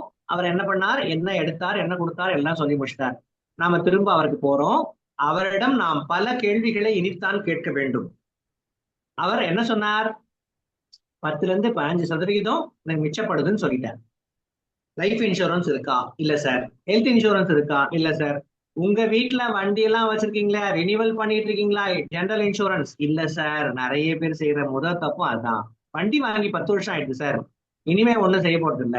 வண்டியால இவருக்கு நல்லது இல்லையா, இவரால வண்டிக்கு நல்லது இல்லையா, நிறைய கேள்வி வரும். தான் செய்யற பிசினஸ் உடைய மெம்பர்ஸ்க்கு இன்சூரன்ஸ் இருக்கா? இல்ல. பிசினஸ் பண்ற இடத்துக்கு இன்சூரன்ஸ் இருக்கா? இல்ல. தன்னோட வீட்டுக்கு ரெசிடென்ஸுக்கு இன்சூரன்ஸ் இருக்கா? இல்ல. லோன் வாங்கி வீடு கட்டினார், அதற்கான காம்பன்சேஷன் இன்சூரன்ஸ் இருக்கா? இல்ல. லயபிலிட்டி நாள்தோறும் குறைகிறதா? புது புது லோன் வாங்கிட்டு இருக்காரா? அந்த பற்றி அறிவுரை இருக்கிறதா? இல்ல. ஏன் சார் இவ்வளவு இல்லை இல்லை இல்லைன்னு சொல்றீங்க? அவருக்கு ஒரு நல்லதொரு பைனான்சியல் பிளானர் அவரிடம் இல்லை. நாம் இன்சூரன்ஸ் அட்வைசராக மட்டும் செயல்படாமல் இந்த லிஸ்ட் எல்லாம் எடுத்துட்டு அவருடைய தேவைகள் என்ன என்பதை புரிந்து கொண்டு அவருக்கு காப்பீட்டு விற்பனையை தொடங்குவதுதான் சால சிறப்பு. இதெல்லாம் தாண்டி சார் டேர்ம் இன்சூரன்ஸ் இருக்கா? அடுத்த கொஸ்டின். சார் மியூச்சுவல் ஃபண்ட் இருக்கா? அடுத்த கொஸ்டின். சார் நீங்க இன்வெஸ்ட்மெண்ட் ஆங்கிள் யூலி பாலிசி போடுவீங்களா, இல்ல ஷேர்லாம் வாங்கி டெபாசிட்ல வச்சுப்பீங்களா? சார் இல்ல. ஏனென்றால் ஒரு தனி மனிதனுக்கு இதையெல்லாம் பற்றி கவலைப்படுகின்ற மனோநிலை இல்லை என்பதே உண்மை. நாம் பாலிசி ஒன்னே ஒண்ணு வாங்கிக்கணும் வெளில வந்துடுறோம், மற்ற எல்லாத்தையும் செய்யறதுக்கு வேற ஆள் வந்துட்டு நாம ஒரு தனி தீவாக ஆக்கிட்டு மற்ற எல்லா வேலையும் பார்த்துட்டு 50 லட்சமோ 1 கோடியோ ஒரு டேர்ம் இன்சூரன்ஸை எடுக்க வச்சுட்டு அந்த எக்ஸுக்கு ப்ராப்ளம்னா நாம 2 லட்சம் எடுத்துமே கொடுக்குறோம், அவர் 1 கோடி கொடுக்குறார். எப்படி சார் சாத்தியமாவும் நீங்க கேட்கலாம். அவர் டேர்ம் இன்சூரன்ஸ் எடுப்பதற்குரிய தரவுகளை இவர் உருவாக்குகிறார், வருமான சான்றிதழ்களை உருவாக்குகிறார், எல்லா விதமான சான்றையும் அவர் கொடுக்க கொடுக்க கொடுக்க என்ன பண்றார்? நாம் அவரோடு பயணிக்க வேண்டிய பயணத்தை X and Y and Z வந்து பண்ணிட்டு போயிடுறாங்க. அப்ப நமக்கு தேவை எல்லா துறை சார்ந்த அறிவு, கொஞ்சம் கூட கவலைப்படாத சேவை, அவரை ஒரு நல்ல முதலீடு மனிதனாக மாற்றுகின்ற மனோபாவம் நம்மிடம் இருந்தால்தான் நிச்சயமாக இதை உருவாக்க முடியும். இந்த மனோபாவம் எல்லா வேலையும் நீங்களே செய்யணுமா? ஏழுமலை கிடையாது. துறை சார்ந்த நிபுணர்களை கூட்டாக வைத்துக்கொண்டு அவரவர்க்கு சிறு சிறு நிகழ்வுகளை பரிமாற்றம் செய்கின்ற பொழுது நாம் எண்ணியது அந்த தனிநபருக்கு போய் சேரும். குழந்தைக்கு ஏற்ற மாதிரியான திட்டங்கள், முதியவர்களுக்கு ஏற்ற மாதிரியான திட்டங்கள், தாத்தா மூலமா பேர குழந்தைக்கு டாக்ஸ் ப்ராப்ளம் வராம சேவ் பண்ண முடியும்ன்றது நிறைய பேருக்கு தெரியும். நாம் மெனக்கெடுகிறோமா என்றால் அதுதான் இல்லை. டாக்ஸ் ரிலீஃப் வாங்குறதுக்கு அப்படிங்கிற பிரச்சனை இப்ப வந்து இதுல டாக்ஸே சப்போர்ட் பண்ணாதுன்ற பயம் வந்து இப்ப அந்த எண்ணமே இல்லாம மக்களுக்கு போயிடுச்சு. நாம அதை பத்தி பேச வேண்டாம். நீங்கள் 5 லட்சம் வரை சேமியுங்கள், வரி விலக்கு தருகிறோம் என்று சொல்லலாம். முன்னாடி என்ன ₹1,00,000 தான் நமக்கு லிமிட் கொடுத்திருந்தாங்க சார், 1,50,000 தான் சார் கொடுத்திருந்தாங்க. நீங்க இப்போ 6 லட்சம் வரலாம் சேமிச்சாதான் சார் வரியே வரும், 5 லட்சம் வரலாம் சேமிச்சா வரி வராது. என்ன சார் புதுசா இருக்கு? 5 லட்சத்தை தாண்டி ஓராண்டிலே பாலிசி எடுக்கின்ற ரிமைனிங் அமௌண்ட்டுக்கு தான் சார் டாக்ஸ் வரும். ரொம்ப எளிமையா சொன்னா 5 லட்சம் வரையிலும் ஒரு தனிநபருடைய காப்பீட்டு பிரீமியத்தை உயர்த்தலாம். சரிதான் ஐயா? Correct, absolutely. என்ன காரணம் அப்படின்னா, அணுகுமுறை தன்மையை நாம் மாற்றிக்கொள்ளுகின்ற சித்தாந்தம் நமக்கு வர வேண்டும். காப்பீடு மட்டும் விற்பனை அல்ல. சார், நான் ஹெல்த் இன்சூரன்ஸ் பண்றதை பற்றி எனக்கு தெரியாதே. உன் நண்பரை உங்களோடு வைத்துக் கொள்ளுங்கள். சார், ஜெனரல் இன்சூரன்ஸ் இன்னொரு நண்பரை உருவாக்கள். அவர்களெல்லாம் அந்த துறை மட்டும் செய்பவர்களாக நீங்கள் பார்த்துக் கொள்ள வேண்டும். அதை தாண்டி உங்களுடைய வாடிக்கையாளர் உங்கள் மீது வைத்திருக்கின்ற உண்மையான நம்பிக்கை இருந்தால் நீங்க 10 பேரை அறிமுகம் பண்ணாலும் யாரும் உங்களுக்கு இடையூறை ஏற்படுத்த மாட்டார்கள். உன் நண்பனை பற்றி சொல், உன்னை சொல்கிறேன். உன்னை பற்றி சொல், உன் குடும்பத்தை சொல்கிறேன். ஏனென்றால் உன் பழக்கம்தான் உன் வாழ்க்கை. யதார்த்தமான நிகழ்வு என்ன? உன்னை பற்றி சொன்னால் உன் நன்மை பற்றி நீ அறிந்து கொள்ள முடியும். ஏனென்றால் உன்னோடு பழகக்கூடியவர்கள் உன்னை விட வலிமை மிக்கவர்களாக அறிவினால் இருக்க வேண்டும், பொருளாதாரத்தால் இருக்க வேண்டும். அப்பதான் அவரோட நீ போட்டி போட்டுக்கொண்டு உன்னை பயணத்திலே மிக வேகமாக செலுத்துவதற்குரிய வாய்ப்பை நீங்கள் உருவாக்க முடியும். அந்த சிந்தனையை நீங்கள் உருவாக்கினால்தான் உங்கள் பண்பு உயர்ந்ததாகவே கடைசி வரையில் இருக்கும் என்பதிலே மாற்று கருத்தில்லை.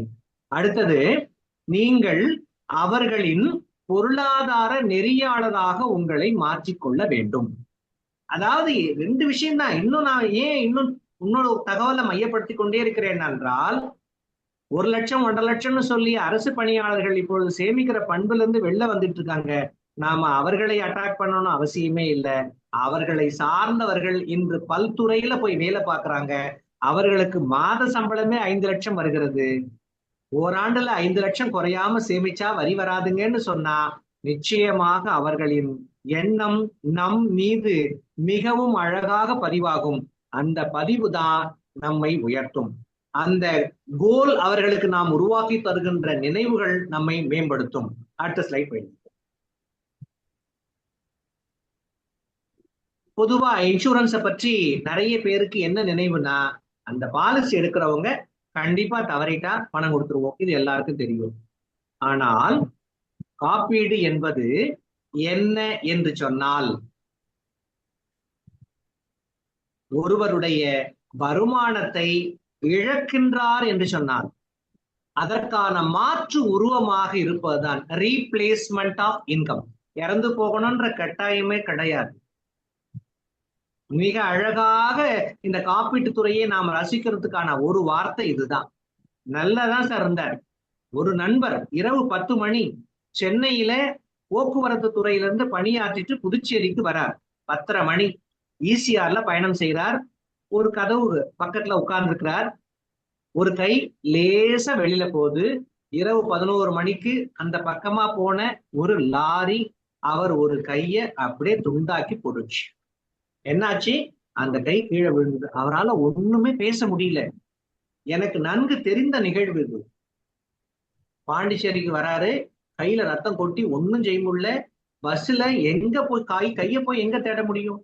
கிடுகிடுன்னு அது ஒரு குறிப்பிட்ட மருத்துவமனைக்கு போறாங்க. சென்னைக்கு அழைச்சிட்டு போயிட்டு இருக்கின்ற அந்த ஒரு பகுதியை முறைப்படுத்தி ஆபரேஷன் செய்து அவரை காப்பாற்றுகிறார்கள். இப்ப சொல்லுங்க, ரீப்ளேஸ்மெண்ட் ஆஃப் இன்கம். அவரால் பணியாற்ற முடியுமா? ஒரு முழு கையும் போய்விட்டது. நலமோடு இருக்கிறார். போக்குவரத்து துறை உங்களுக்கு நன்றாக தெரியும். தமிழகத்தும் இல்ல, பல துறைகள்ல போக்குவரத்து துறையில காப்பீடு செய்யப்படாத நிகழ்வு இன்றும் இருக்கிறது. இப்பதான் ஏதோ குரூப் இன்சூரன்ஸ் அதுன்னு கொண்டு வந்திருக்கிறாங்க. போதுமான அளவுக்கு அங்கே காப்பீடு இல்லை. இது ரொம்ப வெட்கமான விஷயம். நான் அவர்கிட்ட சொன்னேன், உடனடியாக அவர் காப்பீடு எவ்வளவு வச்சுக்கிறாருன்னு கேளுங்க ஐயான்னு சொன்னேன். என்னுடைய நண்பருடைய நண்பர் அவர். என் காதுக்கு வந்தவொடனே கேட்டேன். அவர் வைத்திருந்தது நம்ப மாட்டீர்கள் நண்பர்களே, 2 லட்சம் ரூபாய் ஜீவன் ஆனந்த் பாலிசி. அவருடைய சம்பளம் 78,000 ரூபாய். எல்லாம் டேக் ஹோம் சேலரி, எல்லாம் பிடித்தம் போக. நிஜமாவே 1 கோடி ரூபாய் அளவிற்கு அவர் ஒரு டேர்ம் இன்சூரன்ஸ் எடுக்கக்கூடிய தகுதி உடையவரா இல்லையா எண்ணி பாருங்க. இப்ப நீங்க என்ன கேட்கலாம், சார் அவர் உங்க ஃப்ரெண்டோட ஃப்ரெண்டு தானே, நீங்க ஏன் இன்சூரன்ஸ் கொடுக்கலன்னு கேட்கலாம். நிஜமாவே ஃப்ரெண்டோட ஃப்ரெண்டு அங்க வேலை பார்க்கறான்ற செய்தி கூட எனக்கு தெரியாது. இப்ப என்ன பிரச்சனைனா, ஒரு தாக்கம் ஏற்பட்ட பிறகுதான் நம் காதுக்கு வருகிறது. ஒரு பிரச்சனை உருவான பிறகுதான் நம் காதுக்கு வருகிறது. பிரச்சனை உருவாகாமல் வரவேண்டிய மனநிலைதான் நமது முயற்சி. அந்த நண்பரை போய் நான் சந்தித்து உங்களுக்கு தெரிந்த நண்பர்களை எல்லாம் எனக்கு சொல்லுங்கள் என்று சொன்னால் அவர் அழகாக சொல்றார், ஒரு பயலும் பாலிசி போட மாட்டான். ஏழுமலை, நேரத்தை வீணாக்காதையும் கிளம்புங்க. இதுதான் இந்திய மக்களின் மனநிலை. ஒரு இந்தியன் இன்னொரு குடும்பத்திற்காக உழைக்கிறான், தன் குடும்பத்திற்காக உழைப்பதை மறுத்து விடுகிறான். யோசிச்சு பாருங்க.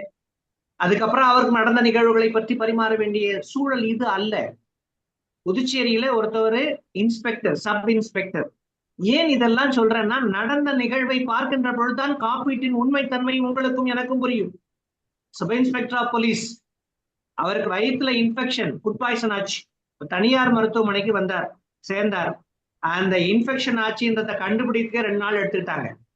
கடுமையான வயிற்றொலி, கொடுத்த மருத்துவத்துல ராங், அவர் இறந்து போயிட்டார். அவர் அதே நண்பர், நான் சொன்ன அதே நண்பருடைய வகுப்பு தோழர். நம்ப மாட்டேன் நண்பர்களே, பணியில் சேர்ந்த 94 1 லட்சம் ரூபாய்க்கு பாலிசி எடுத்திருக்கிறார். 20 வருஷம் ஆகி போச்சுங்களா? 94 2004, 94 2004 2014 மெச்சூரிட்டி வாங்கிட்டார். 2014 ஒரு 3 லட்சம் ரூபாய்க்கு ஒரு பாலிசி கொடுத்திருக்காரு அதே நபர். இப்ப அவருடைய சம்பளம் 1,25,000 ரூபாய். Sub inspector of police.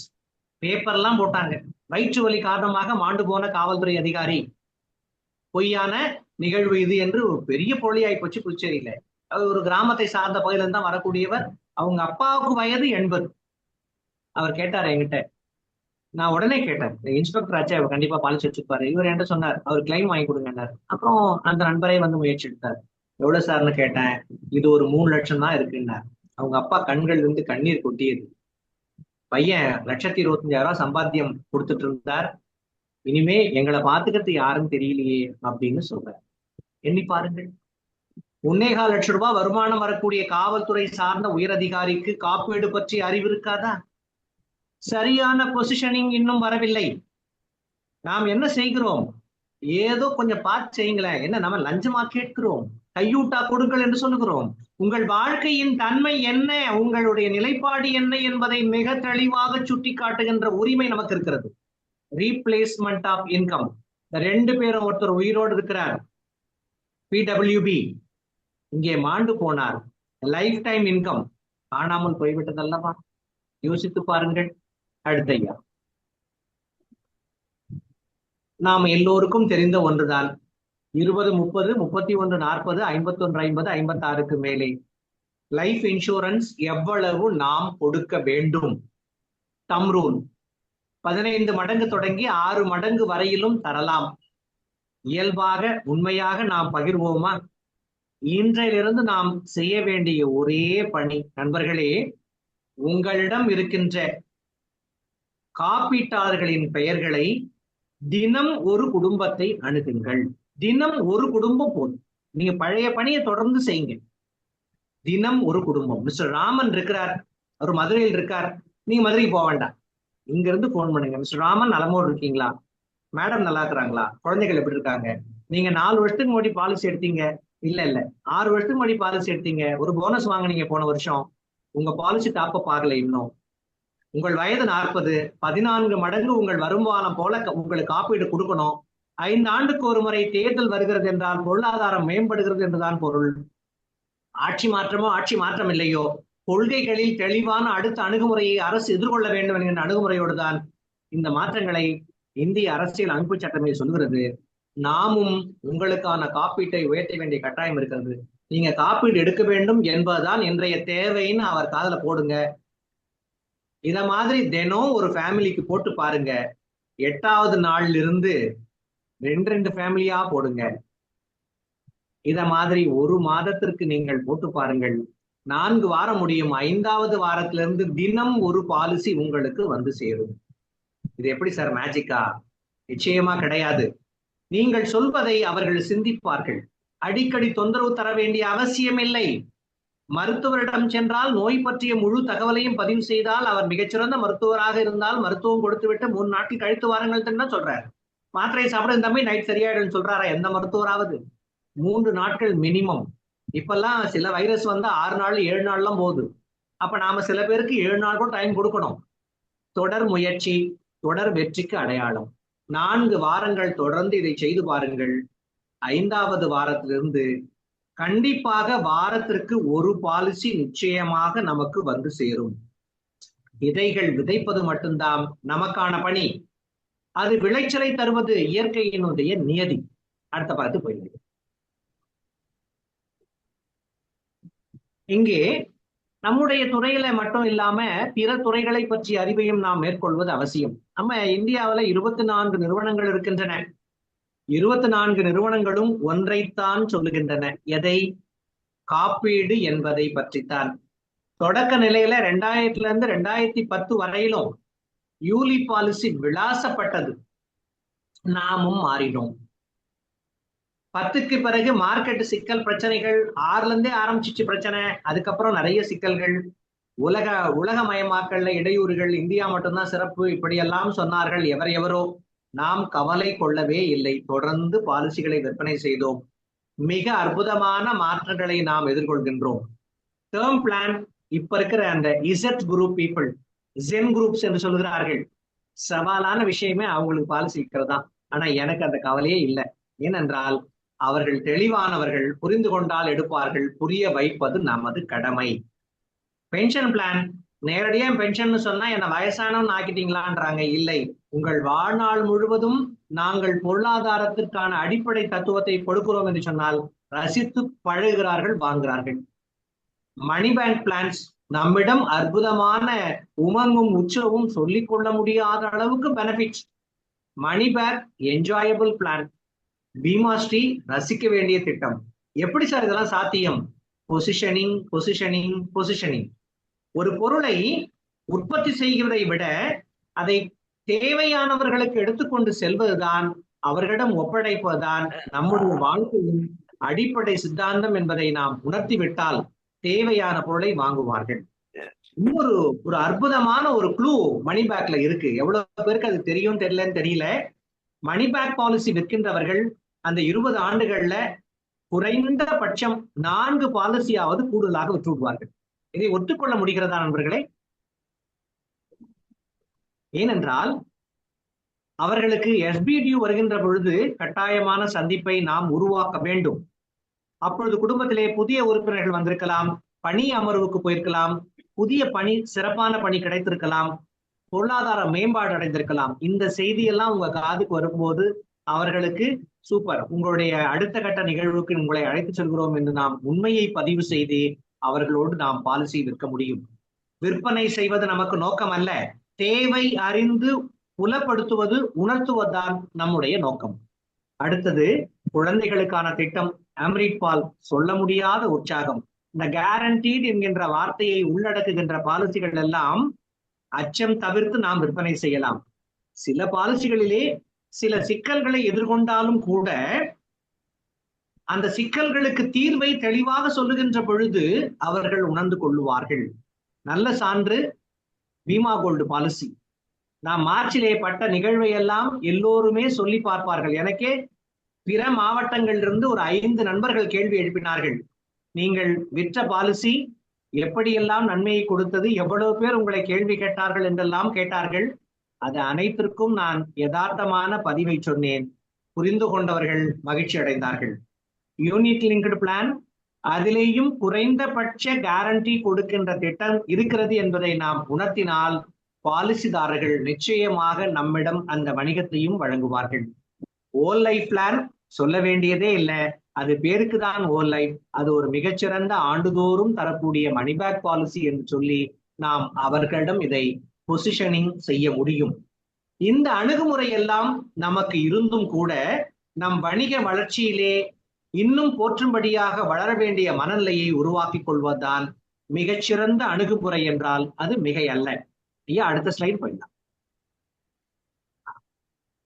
ஒரு மனுஷன் சிறப்பா இருக்கிறான், எந்த குறையும் கிடையாது, ஒரு நோய் கிடையாது, ஒரு சிக்கல் கிடையாது, ஒரு பொருளாதார சிக்கல் கிடையாது, மிக அருமையாக பயணிக்கிறான்.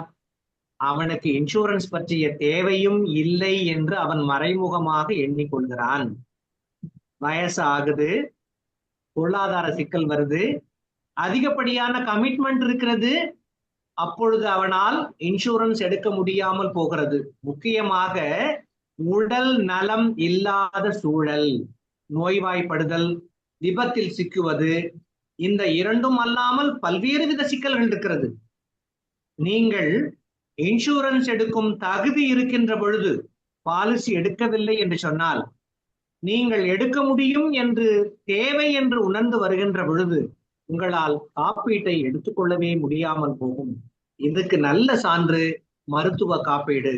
நான் எல்ஐசியில 901, 902 இந்த 2 பாலிசியும் கிட்டத்தட்ட 140 பாலிசிகள் விற்பனை செய்தேன். நிறைய பேரு அது கிளைம்ஸ் இஷ்யூஸ்னு சொன்னாங்க. கிடையவே கிடையாது.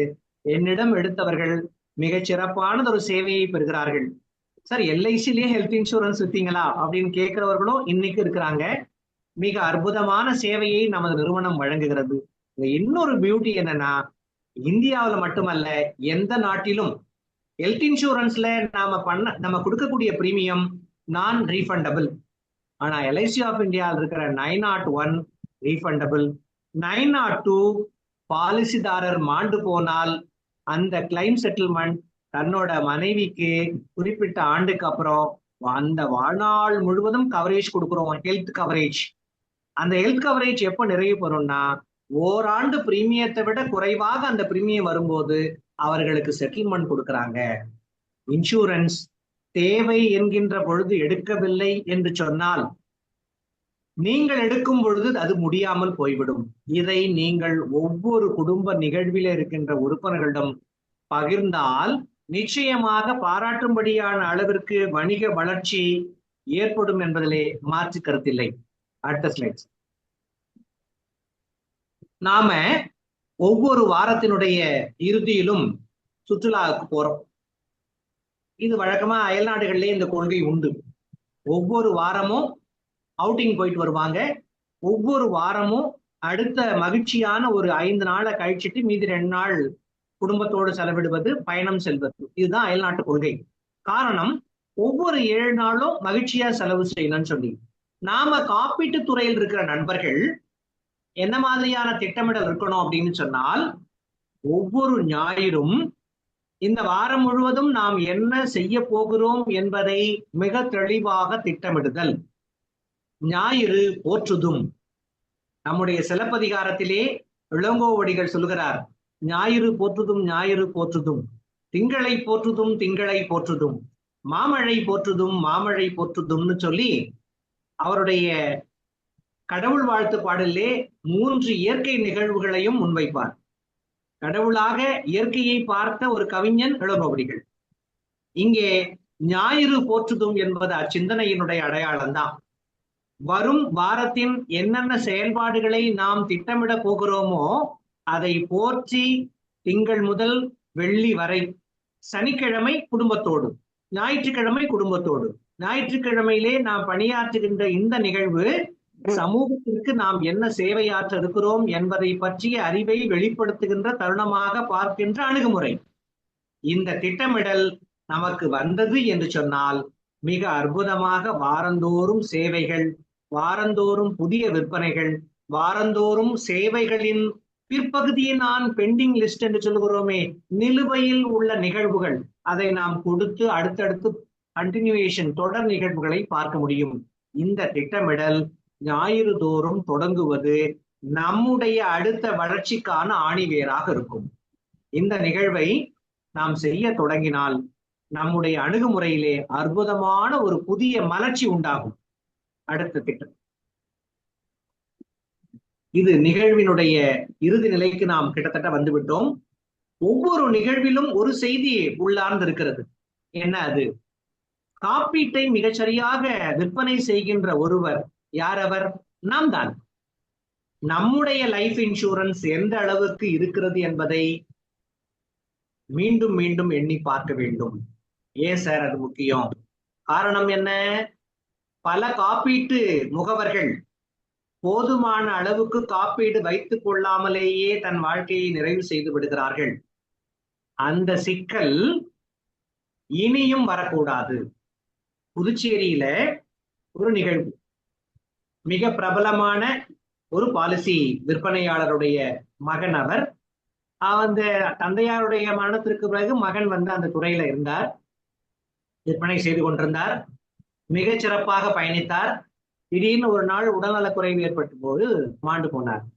வேடிக்கை என்ன தெரியுமா? அவரிடம் ஒரு பாலிசி கூட இல்லை என்பதுதான். 16ல இருந்து 20 பாலிசிகள் இருந்தன, அனைத்தும் ரெடியூஸ்டு பெய்டப் கூட பெறாமல் லேப்ஸ்டு பொசிஷன்ல இருந்தது. இது நடந்த உண்மை. எண்ணி பாருங்கள்.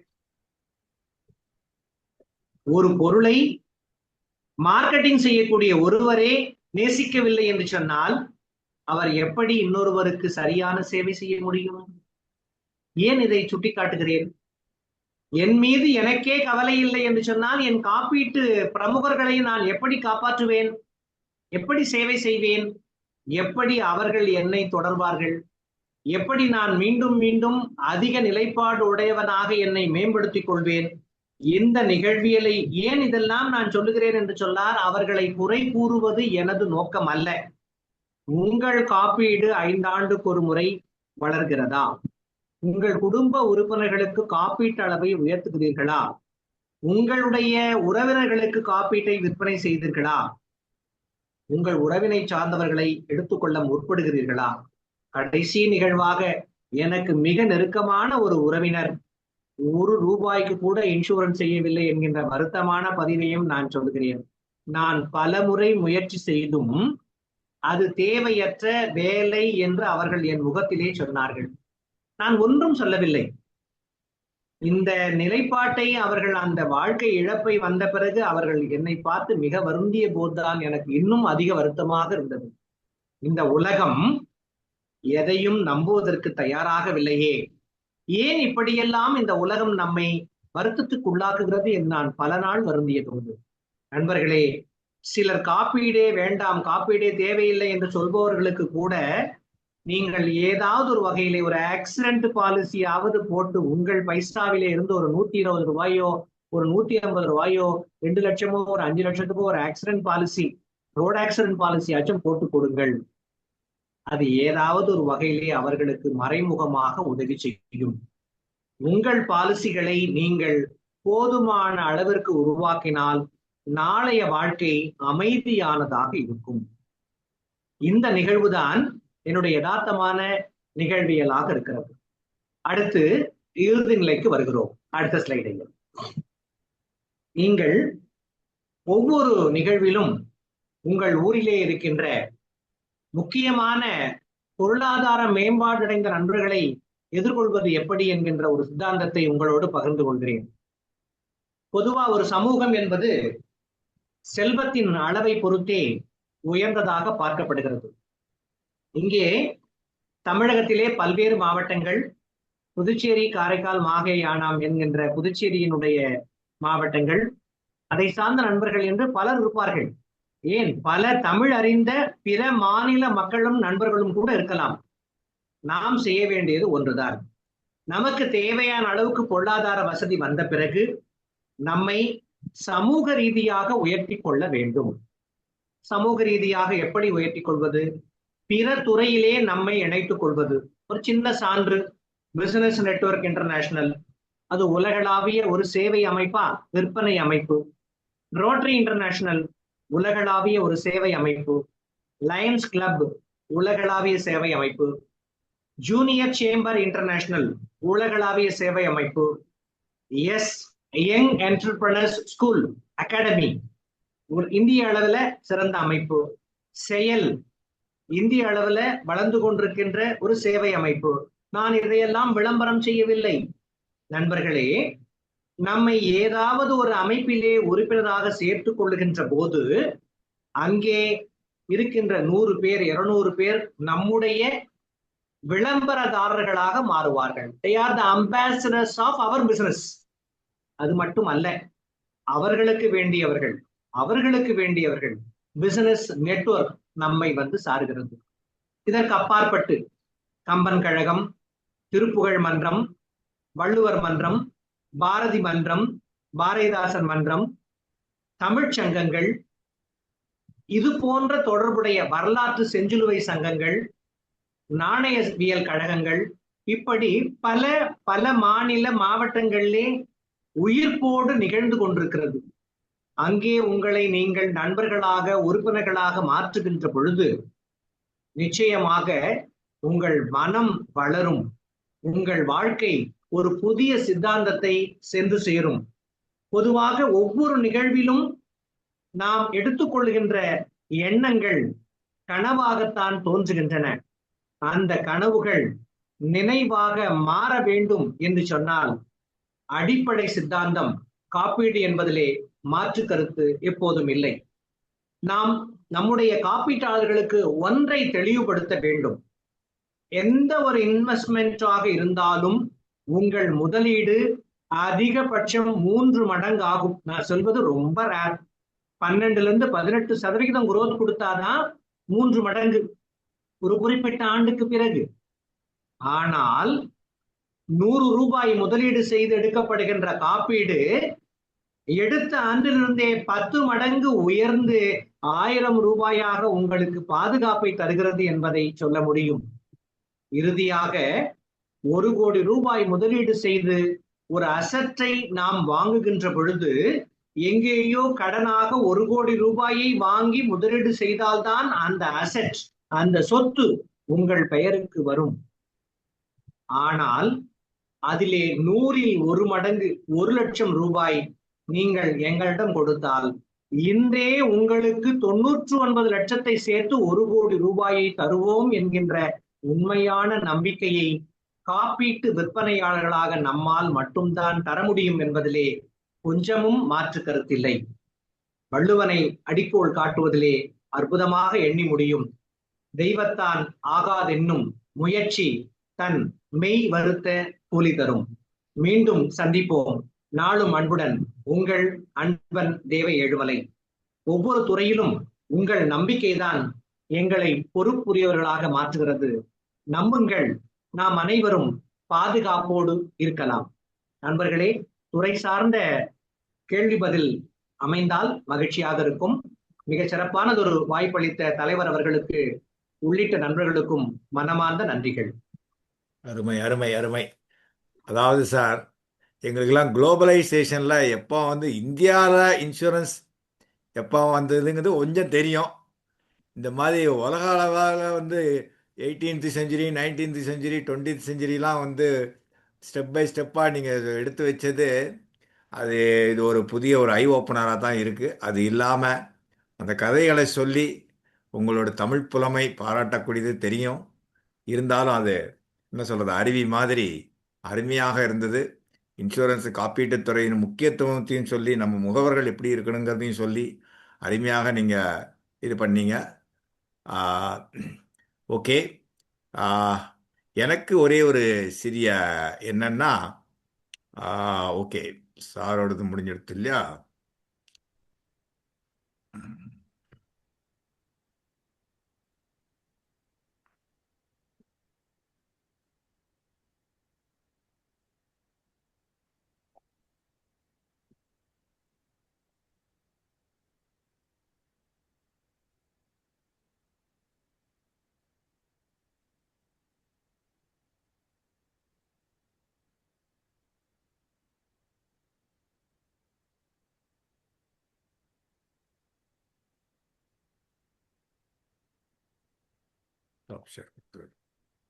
One second sir. ஸ்கிரீன் தெரியறது இல்லையா? தெரியுது. ஏன்னா அவங்க தமிழை கேட்ட உடனே எனக்கு இது ஒன்று தோணித்து. எப்படி குற்றாலத்தில் வந்து அந்த அருவி கொட்டித்தோ, இதை வந்து நினைவுபடுத்த விரும்புகிறேன். இது வந்து குற்றால குறவஞ்சி திரிகூடராசப்பர் சொன்னது, அவர் எழுதிய இது. எல்லாரும் கேட்டிருப்பீங்க இது. அதாவது 2 குரங்குகள் எப்படி இது பண்ணி அந்த ஒரு அருமையான அந்த வனப்பிரதேசத்தில் வானரங்கள் கனி கொடுத்து மந்தியோடு கொஞ்சும் மந்தி சிந்து கனிகளுக்கு வான் கவிகள் கெஞ்சும் காணவர்கள் விழி எறிந்து வானவரை அழைப்பார் கமன சித்தர் வந்து வந்து காய சித்தி விழைப்பார் தேனருவி திரை எழும்பி வானின் வழி ஒழுகும் செங்கதிரோன் பரிக்காலும் தேர்க்காலும் வழுகும் கூணவிழம் பிறை முடித்த வேணியின்கார் குற்றால திரிகூட மலையங்கள் மலையே. இதுக்கு என்ன பொருள்னா, குரங்குகள் வந்து பழங்களெல்லாம் பறித்து பெண்கிறவர்கள் 2 சேர்ந்து சண்டை போட்டுண்டு அதை வந்து சாப்பிட்டு இருக்கிறப்போ அந்த அந்த பழங்கள் வந்து வானுலகத்தில் உள்ள தேவர்கள் வந்து அதை கேட்குறாங்களாம். அதை வந்து வனவேடர்கள் வந்து தன் கண்களால் எடுத்து பார்த்து உற்று நோக்கி தேவர்களை அழைப்பார்களாம், அதை வந்து சாப்பிடுன்னு. வானின் வழியாக செல்கின்ற சித்தர்கள் கீழிறங்கி வந்து காய சித்தி மருந்துகளாகிய வன மூலிகைகளை வளர்ப்பார்கள். அந்த மாதிரி அந்த அருவியில மூலிகையோடு கலந்து அந்த அருவி விழுகிறது. அதனால என்ன ஆகுதுன்னா, அந்த செந்நிற ஞாயிற்றின் தேரில் பூட்டி செல்லும் குதிரைகள் அந்த தேர் சக்கரம் கூட வழுக்கி விழுமா. அந்த வளைந்துள்ள இளம்பிறையை அந்த குடியிருக்கின்ற சடைமுடியுடைய சிவபெருமானை அழகரான திருக்குற்றாலநாதர் எழுந்திருந்த திருக்குற்றாலமாகிய இச்சிறப்பு வாய்ந்த திரிகூடமலையே எங்களுக்கு உரிமையாக நாங்கள் வாழ்கின்ற மலையாகும் அப்படிங்கிறது பொருள். இதை நான் ஏன் இங்கே பதிவு பண்ணுறேன்னா, உங்கள் தமிழ் அந்த அளவுக்கு குற்றால அருவி மாதிரி இருந்ததுங்கிறது இருந்தாலும் எனக்கு இந்த இது கவிதை தோணித்து. அதனால் ஐ தாட் உங்கள் அளவுக்கு நான் தமிழ் சொல்லாட்டாலும் அட்லீஸ்ட் எடுத்து காட்டலாங்கிறது இது. மிக்க நன்றி, மிக்க நன்றி நண்பர்களே. ஒரு 5-6 நிமிடங்கள் இருக்கிறது. சுருக்கமாக கேள்விகள் இருந்தால் சாரிடம் கேளுங்கள், ஃபீட்பேக் சொல்லலாம். நண்பர்களே,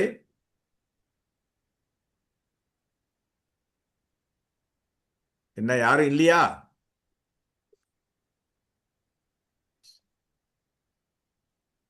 சார் வந்து ஒவ்வொரு படமும் போட்டு எவ்வளவு அவ்வளோ அழகான ஒரு இதுக்கு மேலே வந்து யாருக்கு எவ்வளவு இன்சூரன்ஸ் கொடுக்கணும், என்ன ஏது பொசிஷனிங் பற்றி சொன்னார். அது ஒரு பெரிய கீ டேக்அவேஸ். நம்ம ப்ராடக்ட் இருக்குது, பொசிஷனிங் நம்ம ஒழுங்காக பண்ணுறதில்லைங்கிற மெசேஜ் நான் புரிஞ்சுட்டேன். அது நம்ம எல்லாருமே பண்ணுற தப்பு அதுதான். ப்ராடக்ட்ஸ் நிறைய இருக்குது, பொசிஷன் நமக்கு பண்ண தெரியணும். அதுக்கு இது ஒரு சிறந்த ஒரு வகுப்பு.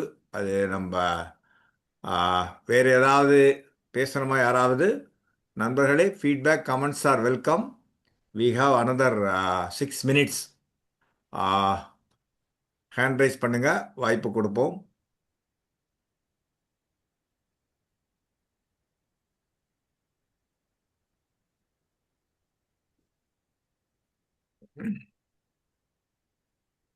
இதுல நீங்க என்ன புரிஞ்சுனீங்க இந்த வகுப்பில்? கேள்வியே இல்லையா சார்ட்ட? அந்த அளவுக்கு புரியலையா? பிரபு ஹேண்ட் ரைஸ் பண்ணிருக்கார் பாருங்க. பிரபு சார் வணக்கம் சார். பேசுங்க சார். வணக்கம் வணக்கம் வணக்கம் சார். அந்த 165 பீமா கோல்டு இதெல்லாம் கொடுத்துட்டு இப்ப மெச்சூரிட்டி போய் கொடுக்கும் போது அவங்க கிட்ட திருப்பி ரிட்டர்ன்ஸ் நம்ம வாங்க முடியறதில்ல. அப்படி அது எப்படி நம்ம இது பண்ணணும், ஹேண்ட்லைன் பண்ணணும்? இல்லையா, அந்த பீமா கோல்டுல வந்து ஆக்சுவலா அது வந்து பீமா கோல்ட மார்க்கெட்டிங் பண்ணும்போது அவங்க ஒரு விஷயம் சொன்னாங்க. பேமெண்ட் ஆப்ஷன்ல வரும்போது இஃப் லாயல் எடிஷன் இப்படின்னு சொன்னாங்க. 12 வருஷம் 16 வருஷம் 20 வருஷத்துல வந்து நம்ம முக்கியமா அவங்க கிட்ட ஒரு விஷயம் சொன்னா போதும். ஐயா, நீங்க 10,000 ரூபாய் கட்டினீங்க, நாங்க 7,000 ரூபாய் கொடுத்துட்டோம். நான் ரொம்ப ரஃபா தான் சொல்றேன், உள்வாய்க்கலாம், உண்மையா இருக்கும். 7,000 ரூபாய் கொடுத்துட்டோம், உங்களுக்கு நாங்க 5 லட்சம் ரூபாய் கவரேஜ் கொடுத்தோம். நீங்க அந்த 7,000 ரூபாயை தான் அடுத்த 2.5 வருஷத்துக்கு எங்களுக்கு பிரீமியமா கொடுத்தீங்க. டோட்டலா கணக்கு பண்ணி பாத்தீங்கன்னா 20 ஆண்டுகள்ல 12 ஆண்டுகளுக்கு உங்க பணம்னா 8 ஆண்டுகள் எல்ஐசி கொடுத்த பணத்தை ரீஸ்டார்ட் பண்ணீங்க. அப்ப நீங்க பிராக்டிகலா இன்வெஸ்ட் பண்ண அமௌண்ட் பாதிக்கும் கொஞ்சம் கூட. இது ஒண்ணு. ரெண்டாவது, நாங்க கொடுத்த பணத்தை நீங்க செலவு செய்யாம ஒரு டெபாசிட்ல இன்வெஸ்ட் பண்ணியிருந்தா அந்த 40,000 இன்னைக்கு மினிமம் 80,000 ஆயிருக்கும். நாங்க இப்ப கொடுக்குற பணத்தை சேர்த்தோம்னா 2 மடங்கு வந்திருக்கும். இது 2வது ஆப்ஷன். 3வது ஆப்ஷன், இது டேர்ம் இன்சூரன்ஸ் தான் வித் மணி பேக் அப்படிங்கிறத நீங்க தெளிவா சொன்னாங்க. இதுதான் இன்சூரன்ஸ் டேர்ம்ல நான் பார்த்தது. நான் நிறைய பேருக்கு அதை சொன்னேன், அவங்க உண்மையில புரிஞ்சுக்கிட்டாங்க. ஜீவன் சரண்ல வந்து லாங் டேர்ம் கொடுக்கறது சிறப்பு. அதிக வயது உடையவர்களுக்கு அது பொருத்தம் இல்லாத பாலிசி. மார்க்கெட்டிங் பண்ணும்போதே சொன்னாங்க, ஐயா நீங்க 40 வயசு 45 வயசுக்கு மேல உள்ளவங்க அதை கொடுக்காதீங்க, ஏன்னா பிரீமியம் கூட. அதே மாதிரி மினிமம் 20 இயர்ஸ் கொடுங்க, மினிமம் 16 இயர்ஸ் கொடுங்க, ஏன்னா அதுல 10 இயர்ஸ்லாம் இருந்தது.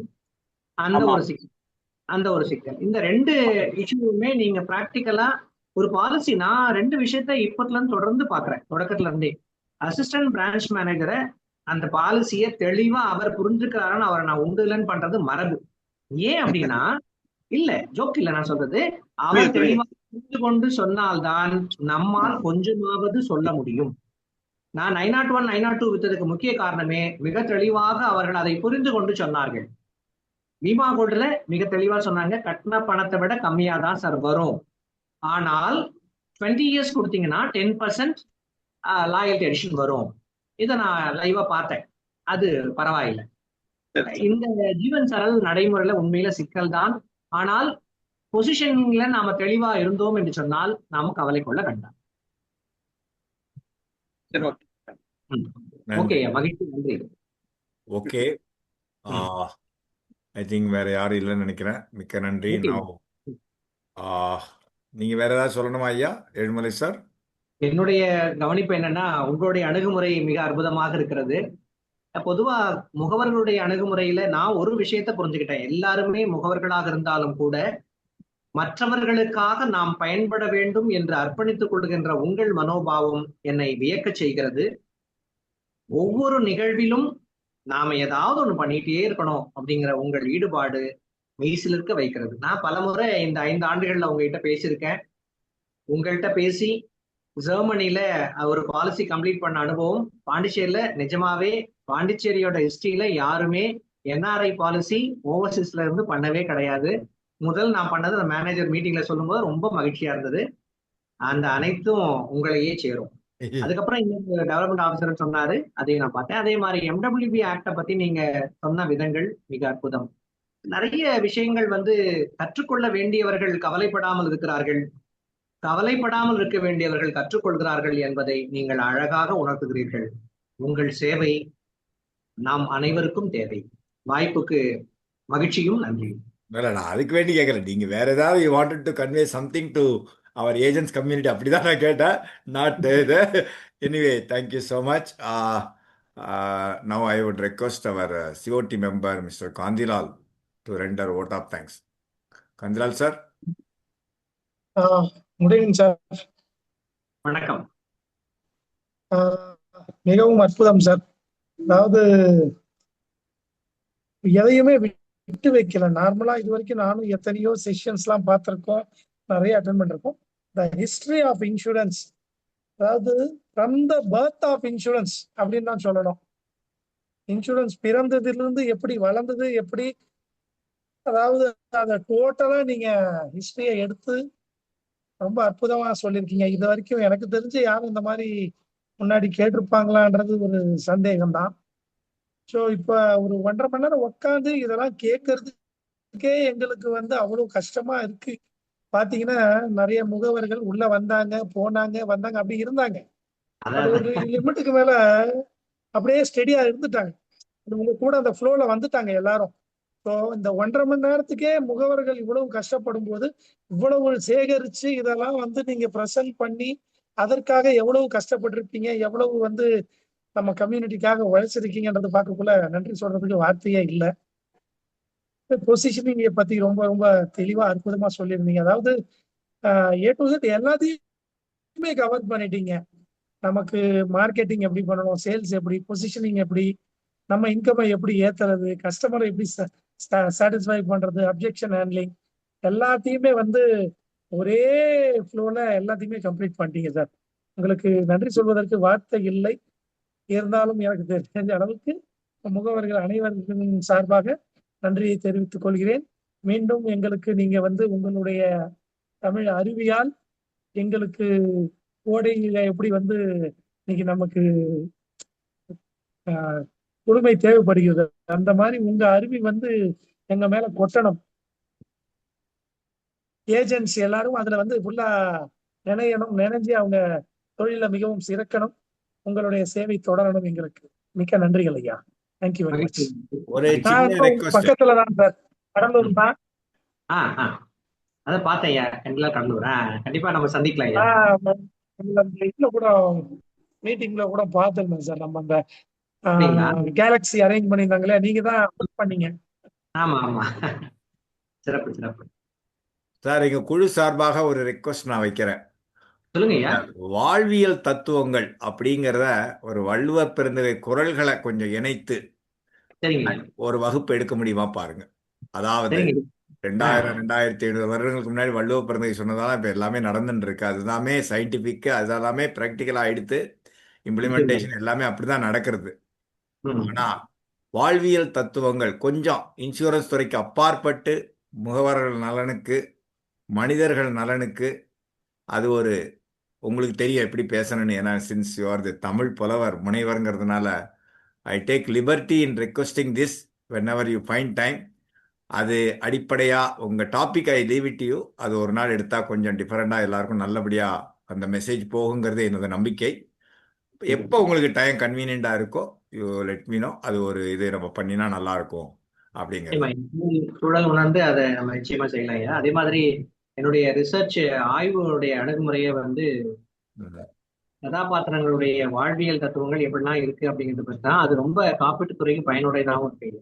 அதான் பாண்டிச்சேரி வந்து பிரபலமான ஒரு பேராசிரியர். அவர் எழுதின நாவல்ல, அவருடைய எழுதின சிறுகதைகள்ல அவருடைய கதாபாத்திரங்கள் எப்படியெல்லாம் சிரமங்களை எதிர்கொண்டது, அதுதான் கதாபாத்திர ஆய்வு.